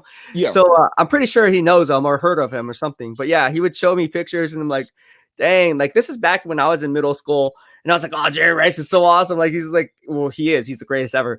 But I thought that was kind of neat. I mean, 6 degrees of separation. It'd be interesting to know if your dad knows his dad, because he follows us here on the BEASTwriter family too. I just actually talked to him 2 days ago. So he actually went to school with Jerry Rice. Yeah, he went to school with him. Now they wasn't like friends and nothing like that. They knew each other, but they weren't like buddy and nothing like that. But yeah, he went to school with him. He knows of him. But yeah, that's cool. What did he think of him? Just seeing how he is. We hear all the stories with the bricks and stuff like that. Yeah. What are some things that you have heard? Some stories that you've heard from your dad regarding Jerry Rice. Just that he was like, when he was at school, he was a cool, laid back guy. He was like one of the popular guys at school, really. So Jerry Rice was. So, but y'all the story about my daddy saying that he was a bricklayer and stuff like that. He was, and my daddy used to play football with Jerry Rice just for a short period of time. Oh, excuse me, that's my daughter. No, that's okay. It's all good. No, he played football with Jerry Rice just for a little while, but my daddy didn't really finish football because my daddy was a country man. So his daddy my granddaddy always had him like working, on the farm and stuff like that. Because he grew up in the country, but he really didn't, continue his football career. But when he was for a short period of time, Jerry Rice, he said Jerry Rice was good. He was fast. I know everybody said Jerry Rice, I got 4.6 or something coming out of college, but he was fast, man. My dad said he was fast on that football field. So that's weird. Yeah. How he runs faster in pads than without pads. Yeah, I know, man. I know it's amazing, bro. But yeah, man. But yeah, I really know that till he told me. But that when I was little. That's what got me on Jerry Rice, man. But yeah, man. Just I'm just saying, like, I've been watching football for a long time, the NFL, and it's just really hard for me to see a quarterback that's been here since 2017 only played one full season. Yeah, and people still want him to stay. Like, I don't understand that. Like, it's just so weird. Like, if it was anybody else, we all would be saying get him out of town. But I just don't get it, man. It was a sample size, and it wasn't because of him that we went to the Super Bowl. It was the running game and the defense. Jimmy contributed. He contributed. But you know what? People are going back. If you watch on Twitter, people are putting up these statistical numbers, and that's what people remember. Oh, he ranked this and this. He ranked in this, and then I'm thinking, yeah, but look at the supporting cast that he had. Right. Like you can plug any quarterback in that situation. You could put, I'd argue you could plug Teddy Bridgewater in that situation, and he'd have similar stats. Yeah. Because only Jimmy G throws from the 5 to the 10 to the 15. Yards. Exactly. And that's it. And his receivers have to scratch, bite, and bleed for his yards. Yeah. For Jimmy G's yards. That's how Jimmy G got slow passing yards because of Yak. Yep. And I think now it's time for Kyle to get a quarterback that checks all the boxes, that can make all the throws. I'm talking about deep balls to where the receiver can catch it while running. Walk-in deep balls, like, you just catch the ball and just walk in, stuff like that, Right. I'm just tired of seeing Kyle being aggravated. Like, you can tell he's aggravated. He was aggravated with Jimmy. He was aggravated with Nick Mullins. Yeah. And we all know Nick Mullins put on a shit show, when he was out there. So I just want Kyle just to get his guy that he wants. If it's Trey Lance, I'm totally fine with that. I prefer Fields, but if he gets Lance, I think it's perfectly fine. And Lance, North Dakota State. I've been hearing that North Dakota State runs Kyle's offense a little bit, so I think Trey Lance is. So I really think if Jimmy does stay, I think it's going to take a divisional game for Jimmy to mess up, and then I think Trey Lance going in there. Yeah, I think they're keeping Jimmy Garoppolo as a scapegoat because then the transition's easier, but then you're also buying the quarterback. Listen, I said it yesterday on my live stream. I don't know if you caught it, but I said whoever the quarterback is, whether it's Trey Lance, Mac Jones, Justin Fields, they're going to be sitting for at least through the first 4 or 6 games. Yeah. And it doesn't matter because either way, if the Niners go 4-2, they're going to roll with Jimmy Garoppolo throughout the year until he F's it up. Or if they go 2-4, then they can bring in, slowly bring in the young quarterback, whoever they draft. But ultimately what you're doing is you're buying that quarterback time to learn the system. So now you're using Jimmy Garoppolo as a scapegoat, one or the other. And I don't care for them to say that they're not using Jimmy Garoppolo as a scapegoat. It's total BS because why would you keep him for one more year knowing that he's not going to be back next year? That's like, on the Netflix original, The Last Dance with Phil Jackson, same exact analogy. Phil Jackson was the scapegoat. Hey, you're not going to be here one way or the other. If you win a championship, you're still gone. So it doesn't matter. Right. Look how toxic that was. The whole history is repeating itself in San Francisco, just on a smaller scale, because obviously the Niners are not a dynasty, but the same parallels are aligned to where Jimmy Garoppolo is put in the same exact position as Phil Jackson was, just on a lesser scale. It's very interesting how people tend to forget that the NFL is a business, but Kyle Shanahan and both John Lynch are both guilty because of the fact that they know that they don't want to be the man in charge if stuff goes sour. They want somebody to be like, hey, it's your fault. It's not our fault. It's your fault that you screwed up. And I'm gonna keep it 100 with you, bro. I don't think Jimmy making it through the draft. No, I don't think so. I don't think so either. I don't think, because I believe there's going to be a few teams that's going to be, like Kyle said, left at the altar. There's going to be a few teams that's going to be left at the altar. Right. After all the good quarterbacks are gone. And somebody's going to get real desperate. And somebody's going to give Kyle and John an offer they can't refuse. And they're going to ship them out. I say day 2 of the draft, Jimmy's gone. I think they're going to trade him probably while everybody's asleep, like during the middle of the night or something. Yeah. That's if that comes out, hey, you got to come back on the live stream because you said this. What time is it? I got to save this live stream. So 1:28. You said at 1 hour and 28 minutes in. So I will definitely post a clip, give you a shout out if that in fact holds up. I did say in my bold prediction that Jimmy Garoppolo is going to get traded before the draft or on draft day, whether that's the first day or the second day, obviously, for a day 2 pick. So I'm with you, man. I think Jimmy Garoppolo is going to get traded because at the end of the day, again. A GM once told me, a well-respected GM once told me, is if you want to be a good GM or good scouting or building good mock drafts, what you want to do is you want to look at the 2 to 3 year outlook. And when you look at the 2 to 3 year outlook, what he's talking about is don't just focus on the 2021 NFL draft, focus on the year after, the 2022 NFL draft. before the 2021 NFL draft takes place, so you can formulate your mock. Because what you're doing is that's how we formulate our board. Is we say, hey, look, which one of these teams will likely take a quarterback because it's the cream of the crop this year, but next year it's a scarcity. There's no quarterbacks outside of Sam Howell that's going to be worthy of getting a first round grade. So if Trey Lance was to come out in next year's draft class, look, he'd probably be the number 1 overall pick. Right. Yeah. So with that being said, if he's off the board, to your point, Jimmy Garoppolo's trade bait, he obviously is not going to be there for much longer. Might as well get something in return on day 2. The Niners can then leverage the draft how they see fit. Then all the Niner fans are happy because even if so let's say it is Mac Jones, okay? Hypothetically, let's say Mac Jones, and we're like, oh my gosh, like all Niner fans, like, oh, geez, are you kidding? I knew it. And then news comes out, like you said, that they trade Jimmy Garoppolo, get second round draft capital. Now the morale starts going back up again. And now people are excited again as fans. Like, oh, okay, so are we going to move up? Are we going to move up in the first round? Or what are we going to do in the second round? See, you see how that works? Yeah, so that way they're leveraging the Mac Jones deal, turning the negative energy there away from you guys to where now, hey, we traded Jimmy Garoppolo there. So, hey, we know what we're doing. Yeah, because if Mac Jones is the pick, oh, Jimmy's gone because you could have got Mac Jones at 12 and you traded up all that draft capital to get Mac Jones at 3 when you could have got him at 12. Oh, he playing. And the thing is, I think I tell you what, I know a perfect place where Mac Jones can shine at, and that's New England. Yeah. I think Mac Jones would be perfect for New England. Ultimately, I talked to some people. I think Trey Lance is actually going to be their target, not Mac Jones. Oh, so really?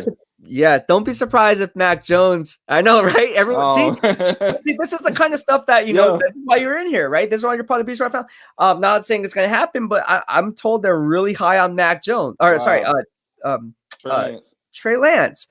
So everyone, that's something I put out on my live stream yesterday, and that's why I put it on this stream in the header. Patriots might move up for Trey Lance because of the fact, like, that's what I'm hearing. So now it's going to happen. I don't know, but the Broncos and Patriots are both in line for Trey Lance, and don't be surprised if Washington also makes a play for them because Ron Rivera worked with Cam Newton. That worked pretty damn well. They got to the Super Bowl. So yeah, that's true. It's going to be interesting. But thank you so much and Mahalo. I love it coming on the show, and I like how it's all casual. Like I come in here with the cutoff. I like how you're shirtless. This is awesome. This is how we do it. No, honestly though, because this is the whole. I like when people have their dogs in there because it's just like it's family. It's like you're inviting someone into your home. This is our house. Like this is not my channel. That's why I say the whole BEASTwriter family. It's like it's all about us as a family. Right. You're in Dallas. You're from Mississippi, so I want to bring the good vibes only. And again, we have all 32 fan bases all into one. So again, thank you so much for the love and support, man. I wouldn't be where I am without you, man. Thank you so much. Oh, not a problem. Anytime, man. Thank you for having me on, man. You're welcome. Hey, you better cop on more shows though. You know your stuff. Oh, I got you 100%. I'll do that. All right, my man. Take it easy. All right, you too, man. All right, peace. All right, we have my man Grand Riser on, and Sanjo Sunny. So let me just have both you guys on at the same time. Let's see if we can do this. Oh, here we go. Yo. Hey, how you guys doing? So good. So we have Grand Riser on top. We have Sanjo Sunny on the bottom. Sanjo Sunny, thank you so much. Grand Riser, how you doing? First, let's start with Grand Riser. What's on your mind, my man? Trey Lance is the pick. I've been preaching it. I called in probably like 2 weeks ago, preaching why Trey Lance is the pick. Man, he's the real deal. He's the real deal, man. And what you were saying about the Patriots liking or falling in love with Trey Lance, that proves to me more that's our guy. That's the Niners guy because you know how Kyle Shanahan is with I know the little competition he has with the Patriots. If the Patriots love him, the 49ers love him. You know? But I just see in Trey Lance, man, it's his mindset. It's his determination. From all the reports that I hear, everything, it's Brady-esque to me. When you have that will to be great and that determination and that love and that passion, you're going to do whatever it is to be great. That's the type of quarterback that I want. That's the type of player that I want. That's the type of player that becomes a Hall of Famer. Bro, let me see it. Dude, your hair is dope. Let me see your hair. I can't see. That's dope, bro. Thank you so much. I love my hair. I appreciate it. How long did it take you to because I'm bald, bro. Your boy is bald. So I wake Hey, up. my I don't have to dad's do. bald. It's cool. How long do you have to wake up to go ahead and get ready? This is how I wake up, man. Are you serious? Yeah, no, I just brush it out a little bit with my hand like that, and I'm good to go. I wake up, I go like this, I go, yeah, I'm done, I'm ready to go. That's awesome, dude. So okay, you're right about Trey Lance. Sanjo Sunday, what are your thoughts? Oh yeah, you already know. I'm Trey Lance too. I'm like, hey man, you already know. Yeah. He hit it right on the nose though. That's the guy, man. Like I just think really it's all about determination. I feel like with everything he had to go through, you know what I mean?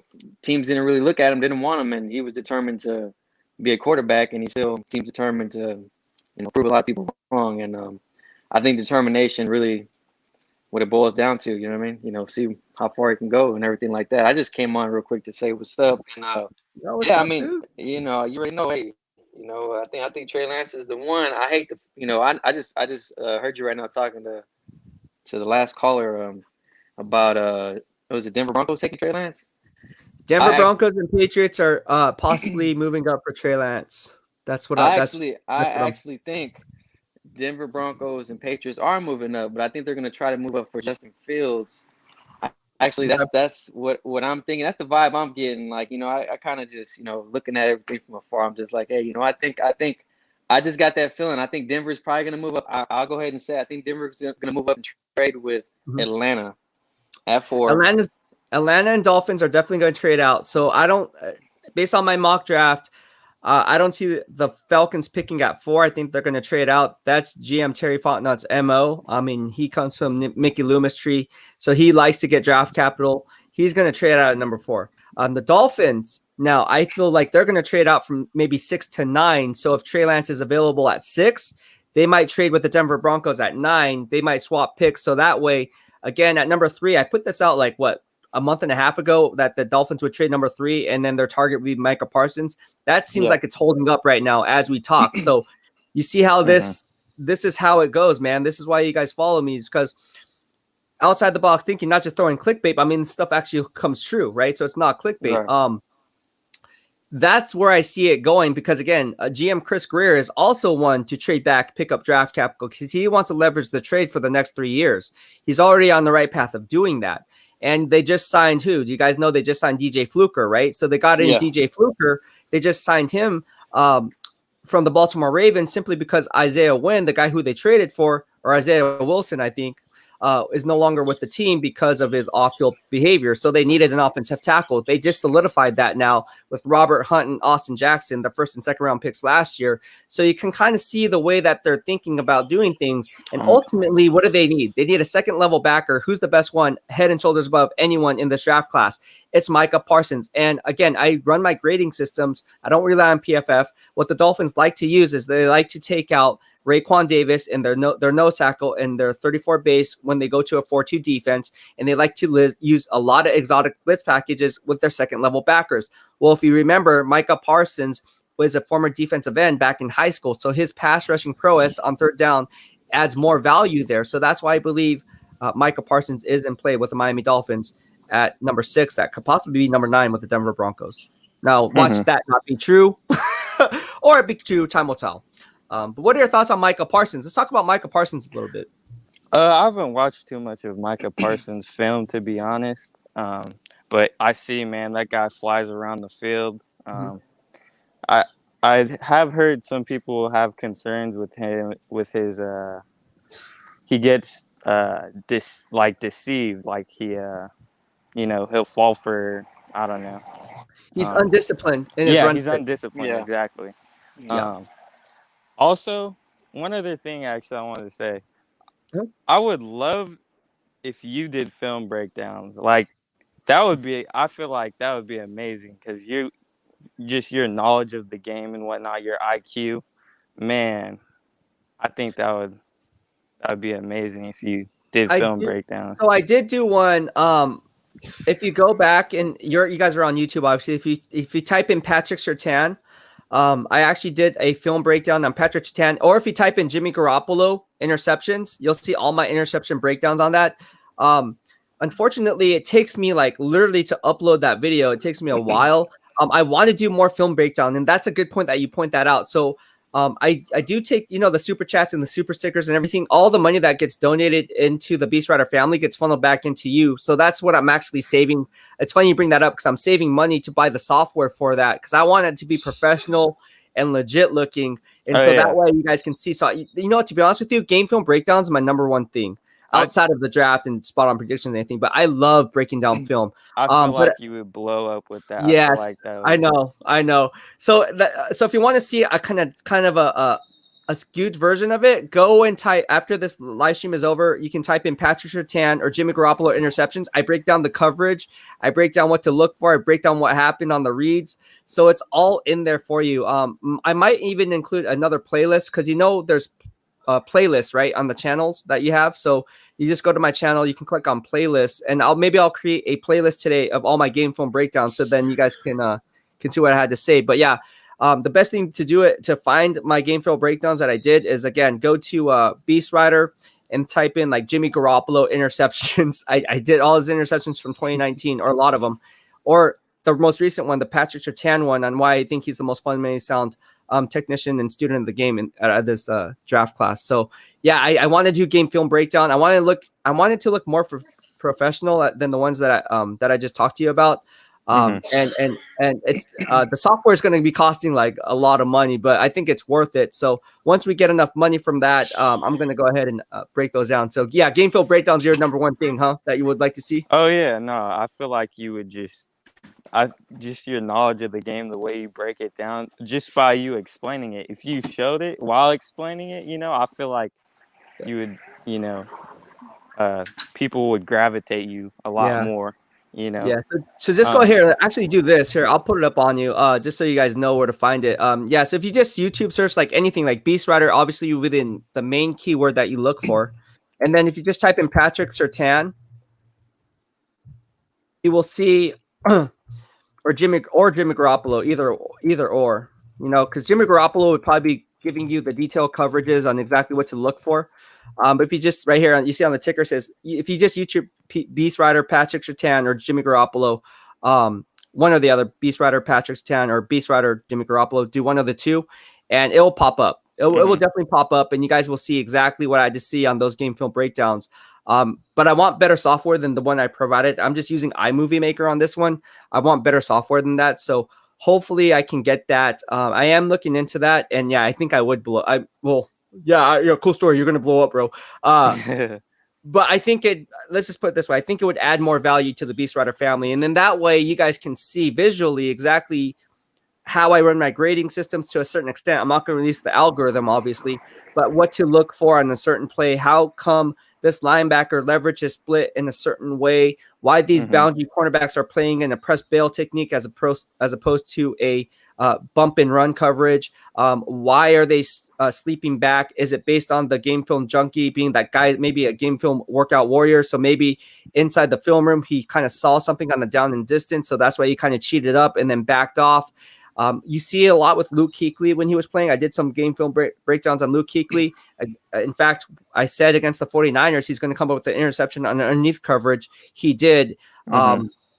So things like that, I will definitely like to point out for you guys, so you guys can kind of have a better idea of exactly what I'm looking for and what I'm seeing. And again, a lot of it comes from talking to the people involved on that play. Like a lot of people just think it's just like, oh, like, well, what do you know? It's like, well, I talk to the players, I talk to the coaches. Like, what do you think I know? Yeah. And then also it comes down to knowing exactly what to look for. So when people break down plays, no offense to anyone else, but I see people and colleagues that break down, they really don't know what they're talking about. They're just saying, oh, well, that's a nice tackle. He ran sideline to sideline on that play. It's like, well, yeah, I can see that on a play, but it's like for him to get to point A to point B pre-snap, before the ball is snapped, what were the other 21 players doing? for him to go ahead and make that read. So they're called keys, right? They're called keys and pre-snap recognition. So you want to read your keys, how the defensive linemen are playing their splits and their techniques. Are they playing a 4-eye or 4-shade technique? Something I talked with Dylan Farrell. I don't know if you saw the live stream with Dylan Farrell, the former 49er. Did you see that live stream yet? Yeah, no, I did. Okay. I watched like all your live streams. Okay. Oh, perfect. So yeah, we were talking about that. And again, I mean, Dylan knows I know the players respect you if you know what you're talking about. So if you go out and criticize a player, you better come back with factual information and be like, okay, well, did you really give up that touchdown, or did I not? Because I was just helping, so it's kind of like you earn the players' respect when you actually know your stuff. Ultimately, it comes down to this, like the software that I'm going to have is going to be lit. Like it's going to be like totally lit. And I want to have you guys on the show so you guys can obviously we can help each other out. Like maybe you say, hey, I played wide receiver, or I played right back, or you don't have to play the position, but like, I really like the wide receiver position. This is what I saw. What are your thoughts? And I'll bounce it back to you. Like, this is what I saw. What are your thoughts? So it'd be really cool, right? Like, I think that'd be a really cool thing that we have going on. So I'll definitely get on that probably after this last year, after I get my shot. Have you guys got your vaccine yet, by the way? No. Nah, my family already. Everybody in my family got it. I haven't got mine yet, but Are you scared? It depends on Are you scared? I'm not getting it. Nah, I'm not scared. I'm not good. Dude, people say don't get it. I'm going to Levi Stadium at 11. No, get it, man. Don't play with that. Let me tell you, I had the coronavirus some time back. Well, you did. And one of the worst places you could have. But I had the coronavirus, and just don't take no chances with that stuff, man. It's real serious. Go get that vaccine, man. I know. You it's can get nerves and everything like that. You're probably worried about the side effects and everything, but you'll be fine, bro.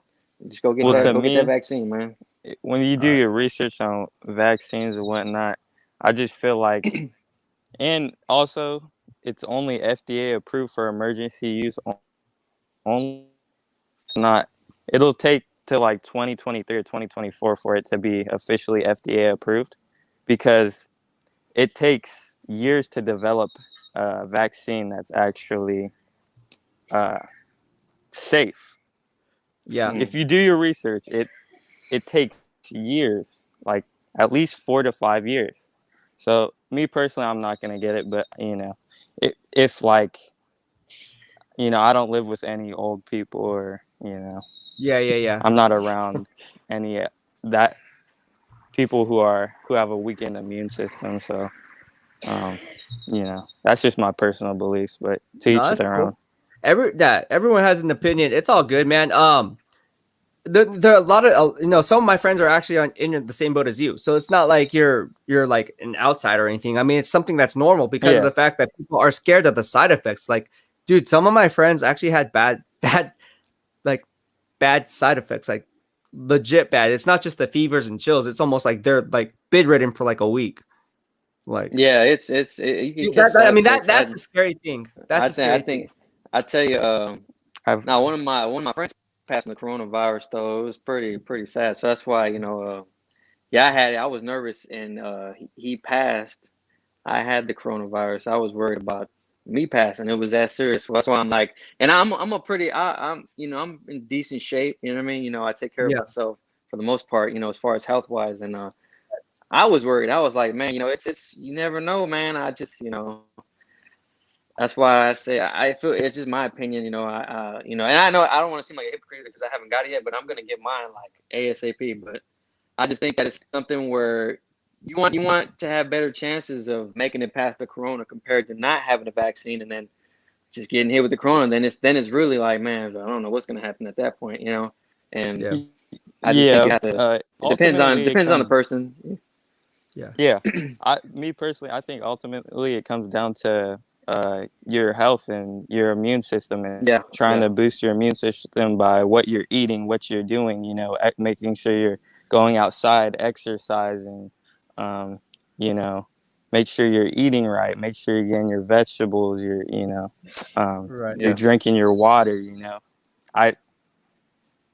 it all comes down to the immune system, because the immune system, even with the vaccine, it all comes down to your immune system being able to eliminate that virus, Yeah, let's get them vitamin C, man. You gotta have the vitamin C, man. Yeah, Dude, and that vitamin C. D is key. Vitamin D from the sun is key because vitamin D, I'm pretty sure it's the base block vitamin.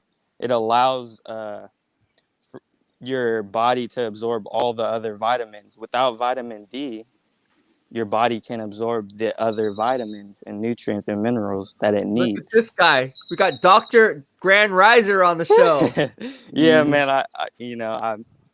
I went through some like health problems. Like I I'm got sorry sick. about This that.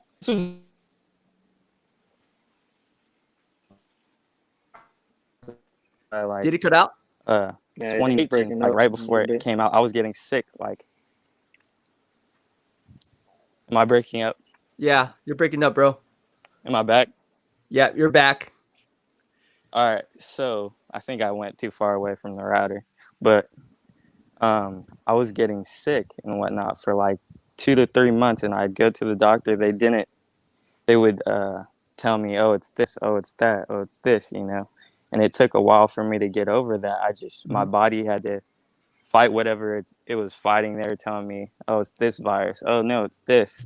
But, you know, ultimately it just came down to me. I wasn't as healthy as I could be mentally, physically. I wasn't, you know, getting outside as much as I should be. I wasn't exercising. I wasn't eating the way I should be. And once I started doing those things, man, you know, every aspect of my life has gotten better. So Right. I'm a true believer in health and all that. And yeah, man, it's pretty crazy, but you know, I actually really enjoy that stuff. You know, health and nutrition. No, definitely. Question: I'm gonna be posting more workout videos. People have been requesting that. Is that something that you guys would be interested in? Obviously, the BEASTwriter family logo is the barbell and football and fitness, but I want to gauge the value of one. Do you see value in it? Because I don't want to make people feel uncomfortable, kind of a deal. You know what I'm saying? But two, is that something that you guys would like? Because I'm getting a lot of DMs like privately, so I'm thinking. A lot of it's fitness. A lot of maybe they're, shy or scared or don't want to say it verbally. But I want to talk about fitness on here just as much as I talk about football. I enjoy all your little videos you tweet out, like at the gym. Okay. You know, I enjoy learning. Man, I just love learning. You know, especially I like working out too. You know, I try to work out at least every day. Perfect. 2 times a day. Wow. I do a lot of. Beast. To me, I do like a lot of stuff on like I have like I can show you. I have like a little garage set up. Oh yeah, show me what's up. Look at the BEASTwriter family. Here I we might go. start lagging. We start lagging. It's lagging. Can I switch my? Can you see that? Yep, I see it. Can you see that? Dope. Yeah, you have a nice setup there. Oh, yep, I got a bench. I use like, especially with I do a lot of pull-ups, a lot of dips. I love dips. There you go. Am I back? That's awesome. So you can do everything on that. You could. I do a lot of pull-ups. I do a lot of dips. I do like. And with dips, you could like work your core too because you could do those knee ups. You know. Oh yeah, yes. I do those all the time, dog.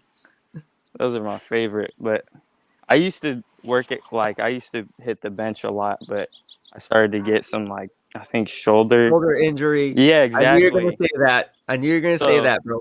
Now I'm really just like lifting my body weight a lot, like, and I've gotten way stronger. So make sure when you do bench press, you want to make sure that your elbows are tucked in. So a lot of people, I do what they call what's called chicken wing. So that's why when you watch the combine, that's the first thing I look. You can tell people who actually train for the bench press from other people who don't, because you'll see people chicken wing. This is like a chicken wing. You don't want to do this. You want to keep it nice and tight. So like right here, and then when you hit that bench press, you want to get that full range of motion and then explode up. So when you're doing this, you're going to use more of your shoulders and engaging your traps. So that way it's putting more pressure on here. and that's how you get rotator cuff problems and so forth. So it should just be a quick movement, like down and up, kind of like if you're a lineman, just kind of like getting someone underneath their pads and then rising them up. So that's the one thing that I would say with you. If you have a rotator cuff problem, you could still do flat bench. Just go lighter reps, lighter reps, and then longer sets. But then at the end of the day, it's like make sure, because you're probably hurting it right here. Yeah, that's where it is. But it's not as bad anymore since I stopped doing it. I could probably hit the bench right now. Yeah, there you go. I'm gonna try to hit chest workout after going to Levi Stadium. I'm gonna be at Levi Stadium getting my vaccine in about. I gotta head out in probably like 10 minutes or so. But yeah, it's gonna be interesting because I don't know how I'm gonna feel. So I plan on getting a workout in. But at the end of the day, it's like, dude, if I feel like crap, I don't know if I can get in. That's why I'm doing that. Rest. That's why I'm doing the live. Crap, yeah. Then that's why I'm doing the live stream right now. It's because like, Beast, why you on so early? It's like, dude, because I don't know if I'm gonna be alive tomorrow. Like, nah, you'll be fine, man. You'll be good, man. It's all about it's mind don't over matter. Yeah, exactly. It's all about your mentality, your mindset. There you go. You can overcome anything. There you go, my man. That's that beast mentality. I like it. Unleash your inner beast. All right. Well, I'll be sure to post more workout stuff for you guys.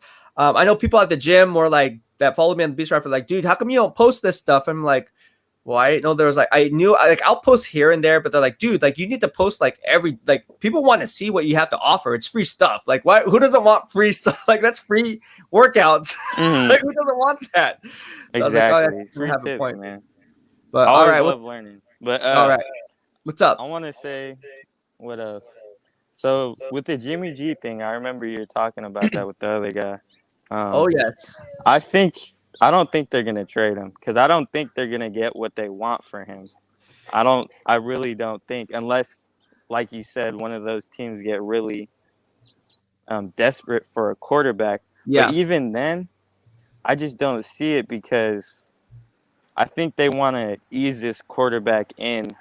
Right. No matter who the quarterback is, they want to ease him into the system. They don't want to rush him out there. I could see the quarterback being insurance just in case Jimmy G, because he has a lot of injury. Right. Injury history. So the rookie quarterback will be insurance just in case he has to come in, just in case he gets injured or whatever, or if Jimmy G's stinking it up. Right. I wouldn't mind like Trey Lance coming in like mid-season or like, I don't know, week 4, week 6. I think week 6, week 7, week 8 would be a perfect time for that new quarterback to come in. Ultimately, they're going to use Jimmy Garoppolo as a scapegoat. Yeah. I hate to say it. If they win, he was our quarterback. That's why we have him for one more year anyways. If they lose, that's why we got a quarterback, and that's why he's going to be inserted as a starter week 7. Mm-hmm. That's the only way you can, and that's smart by Kyle Shanahan and John Lynch because now they don't look like the bad guy. Yeah. And let's say if it's Mac Jones, same difference. Mac Jones is going to sit too. He's not going to start right away. And so I think it's going to be. I don't want to cut you off. I just want to say real quick, go ahead. So we don't. Go. I think here's really how I see it playing out. Really, and this is another reason why I also lean on the idea that maybe it probably is going to be Trey Lance because it just okay. So look at our strength of schedule. It doesn't look that tough. It looks like easy. Of course, it's not easy. It's the NFL. Everybody's good. You know what I mean? But what I'm saying is it's not as competitive when you look at the schedule. I think this is really, and this is why it's such a great feeling to be a Niners fan, really, because just look at us. You know what I mean? The Niners are what it is, man. But to stay on point. I don't see them trading Jimmy, and this is really the reason why I called in for a second too to tell you what's up with the show. Tell you you're going to get past it, but also to say I don't think they're going to trade Jimmy this year. I think they're going to hold on to him. I think ultimately they're going to just go ahead and ride him until the wheels fall off and hope that he does good this year and doesn't get hurt. Because if he doesn't get hurt, he doesn't necessarily have to carry us. Our team can carry him like they did. It seems like every year he played. You know what I mean? That's just my opinion, but he doesn't necessarily elevate the team. But what I mean is, this is a year where we really can come up. Let me say that because with Jimmy, if he shines, doesn't get hurt, someone's gonna give it up. Someone's gonna be like, "No, let me go get him." It might be Chicago because they got Andy Dalton. I think they're gonna draft somebody maybe in the second round, maybe. Right. But he's only got a 1-year contract. You draft a Kellen Mond or a Trask, there's not really no telling what's gonna happen there. But what I mean, if they don't, They're gonna be looking at Jimmy G. They're gonna be looking at Jimmy G. He's from Chicago. Oh, he's coming home. The Chicago fan base will bite into it. They will buy it because one, he took us to the Super Bowl 2019, and I wouldn't even be surprised. Really, I actually believe if he stays healthy, we have an opportunity this year to make a deep run in the playoffs if he can stay healthy. You know what I mean? Just because of our team, you got Bosa coming back. Yeah, I know. Eric Armstead seems to be always be in question whether or not he's going to show up or not, but I actually think with Bosa back, I think he's going to do real well. And I believe you said that too, Ryan. I believe you said I'm kind of going off what you Ryan said. I has believe also touched on this that Bosa will elevate everyone else's play on the D line. Right. Kinlaw, Ebukam, Armstead. Yeah.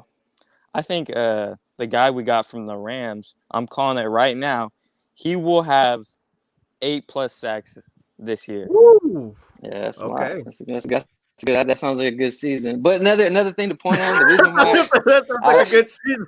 Yeah, it does. Hey, it sounds like a winner to me. But what I mean is, another reason why I'm saying Trey Lance too is because I just think that and if you get Mac Jones or Justin Fields, Jimmy G he's bound to throw interceptions. I just think that it's gonna bring a lot of pressure on Kyle Shanahan and them to take a Justin Fields and pull him out there because the fans are gonna want him. We pick up Justin Fields, we want him on the field 9-1-1.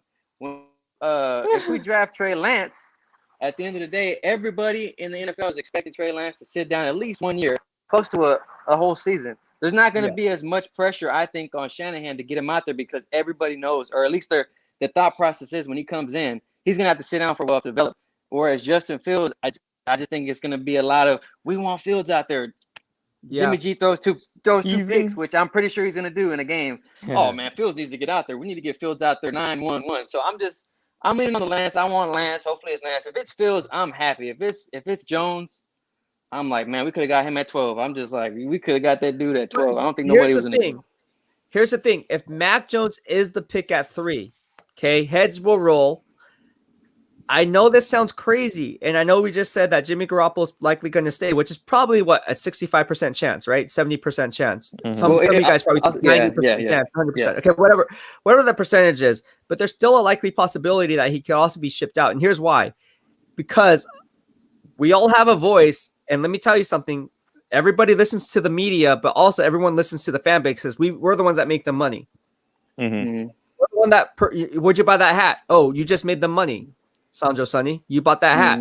Right. We're talking about the Niners. That's exposure for them. That's free exposure for them. That costs money. There's ad revenue involved. So they listen to the fans.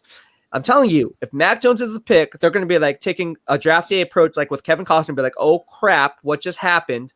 And then to kind of dive away from that and okay, we need some goodwill now. Let's trade Jimmy Garoppolo, get a second round pick for him. And then that way we can kind of leverage that morale and say, hey, we got 2 second-round picks. We got 43 and we got 46. So now we can possibly move up in the tail end of the first round and get a running back or get whatever we got. And so now we have 2 first-round picks.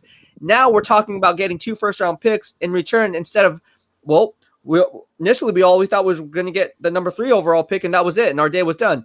Now the next day you're sitting at the press conference with multiple first-round picks for the third time in 4 or 5 years. Because you had Solomon Thomas and Reuben Foster back in 2017.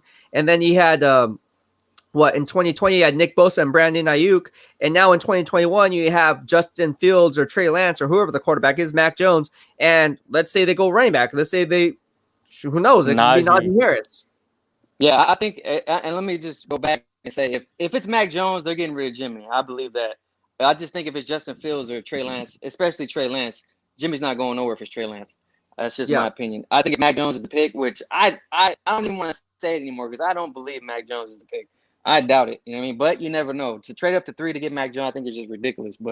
And to me, even if they do trade and get Mac Jones and they trade Jimmy and get 2 first-round picks, I'm still gonna be like, dude, you still went up to get Mac Jones at 3. Like, I'm not gonna forget that. It's like, I don't know. You know what I mean? He better win some rings. All I gotta say, in order for me to be justified, I feel like it's justified. But I don't want to cut you guys off. My phone's gonna die here in a minute, but I just want to jump in and say, you're gonna be fine, Ryan, man. Don't trip. Get your shot, man. Get it out of the way. Once you're done, it's a wrap. Lance at 3. I'm out, man. You guys stay up, man. All right, peace, man. Thank you for time again, man. Mahalo. Mahalo. All right, yeah, man. I can see the Patriots definitely taking Mac Jones because I don't think Trey Lance is going to be there. I really don't. I think that's the guy, man. I really do. No hesitation. I just feel like that's their Patrick Mahomes.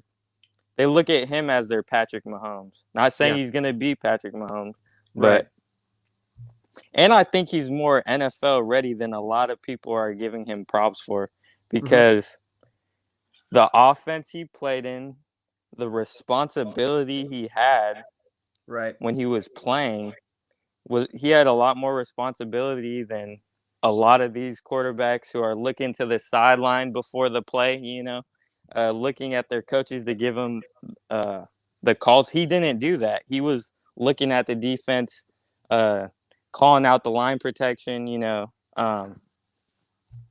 he would call the play. He put his team in positions, or his offense in positions to succeed. Yes, absolutely. More than any other quarterback, from what I heard, more than any other quarterback that's coming out. Yeah. And look at what he did, man. 42 touchdowns, 0 turnovers. Yeah. He's the only quarterback to do that in like 20 years or something, or like a long time. But see, you know what's going to happen there is in the war room, again, they're going to say, yeah, that may be great. That may be true, but look at the level of competition. Now, it's unfair for him to put that knock on him because he can only face the competition that he's facing. But that's like, again, it goes back to the discussions in the war room. Not saying that I'm not debating that. I think that's amazing. For sure. That's a legitimate question. And to me, I think, look at Carson Wentz.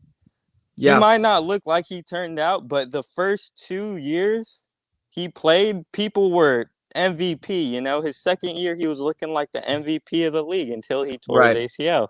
Right. And to me, I think Carson Wentz is a good quarterback. I just think ever since he's torn his ACL, he's not there mentally. He just doesn't look the same, And that might have had a lot to do with Nick Foles and, whatever went on in Philadelphia. But if you compare Trey Lance and Carson Wentz, all of Carson Wentz seasons to Trey Lance's was better. And that was his first year starting. Yeah. Trey Lance is a better prospect than Carson Wentz. And Carson Wentz got taken, number 2, right? Yeah. Yep. So, just looking at that, man, I think they're deciding between Justin Fields and Trey Lance. So we're on the same boat. Yes, but I know. The BEASTwriter family keeps Trey it 100. You know what's funny is like if and again, like I wouldn't be shocked if Mac Jones, because all signs are everyone's saying it. But then heads will roll. So anyways, that's what I'm going to say about that. But thank you so much for tuning in, Grand Riser. I appreciate the love. Mahalo, man. And I'll be sure to get the game film breakdown going for you guys. I need to buy the software, obviously. So still working on that. But I want it to be like professional. Like I want it to be like the whole, like stuff you said ESPN. Chris. Yeah, exactly.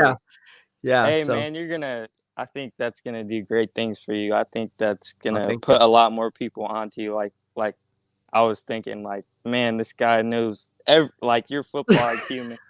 Of course, you can always learn, and there's always will be room to grow and to learn. Right. But, man, I learned so much from you, man. I just want to thank you. You're a great person, a great guy. You're an inspiration. So thank you. Appreciate it. You have a great day, man. You too. Mahalo, man. Always fun talking to you, and have a great day yourself, man. For sure. Mahalo. All right. Well, that'll be it for this podcast. I hope you had what we had to say and liked what we had to say, I should say, on this live stream. Again, I am about to get my vaccine right now over at Levi Stadium. My appointment's are around 11:30, so hopefully I won't be dead. That's why I hopped on the live stream, because I don't know how my body's going to react. Ultimately, I am kind of borderline scared to get it, but you got to get it done. But with that being said, I just want to say thank you and mahalo for each and every one of you for subscribing to my channel. Just be sure to turn on and flip on the bell notification so you get notified when I go live or when I upload content. Also, if you subscribe to my channel, engage with me, you'll be entered to win these 2 49ers masks along with, to keep yourself safe, obviously, from COVID, along with a new milestone giveaway. That is correct. We are running now milestone giveaways. So if we hit 2,700 subscribers by the end of the week, which means what, 500 subscribers more, so we can do that easily. I am giving away this 49ers stitched plushed blanket given to me by the San Francisco 49ers themselves, faithful to the Bay. You guys see it right here. And again, it's stitched. Look at that stitching on it. It's legit. Who doesn't want this bad boy? And yeah, all you got to do is subscribe to your boy. So go ahead and do that. Again, mahalo for each and every one of you. I had a lot of fun today. I'll be back hopefully, if not later today, definitely tomorrow. We're going to see how I feel. Thank you for tuning in. Have a good day. Taco Tuesday, I should say. BEASTwriter out.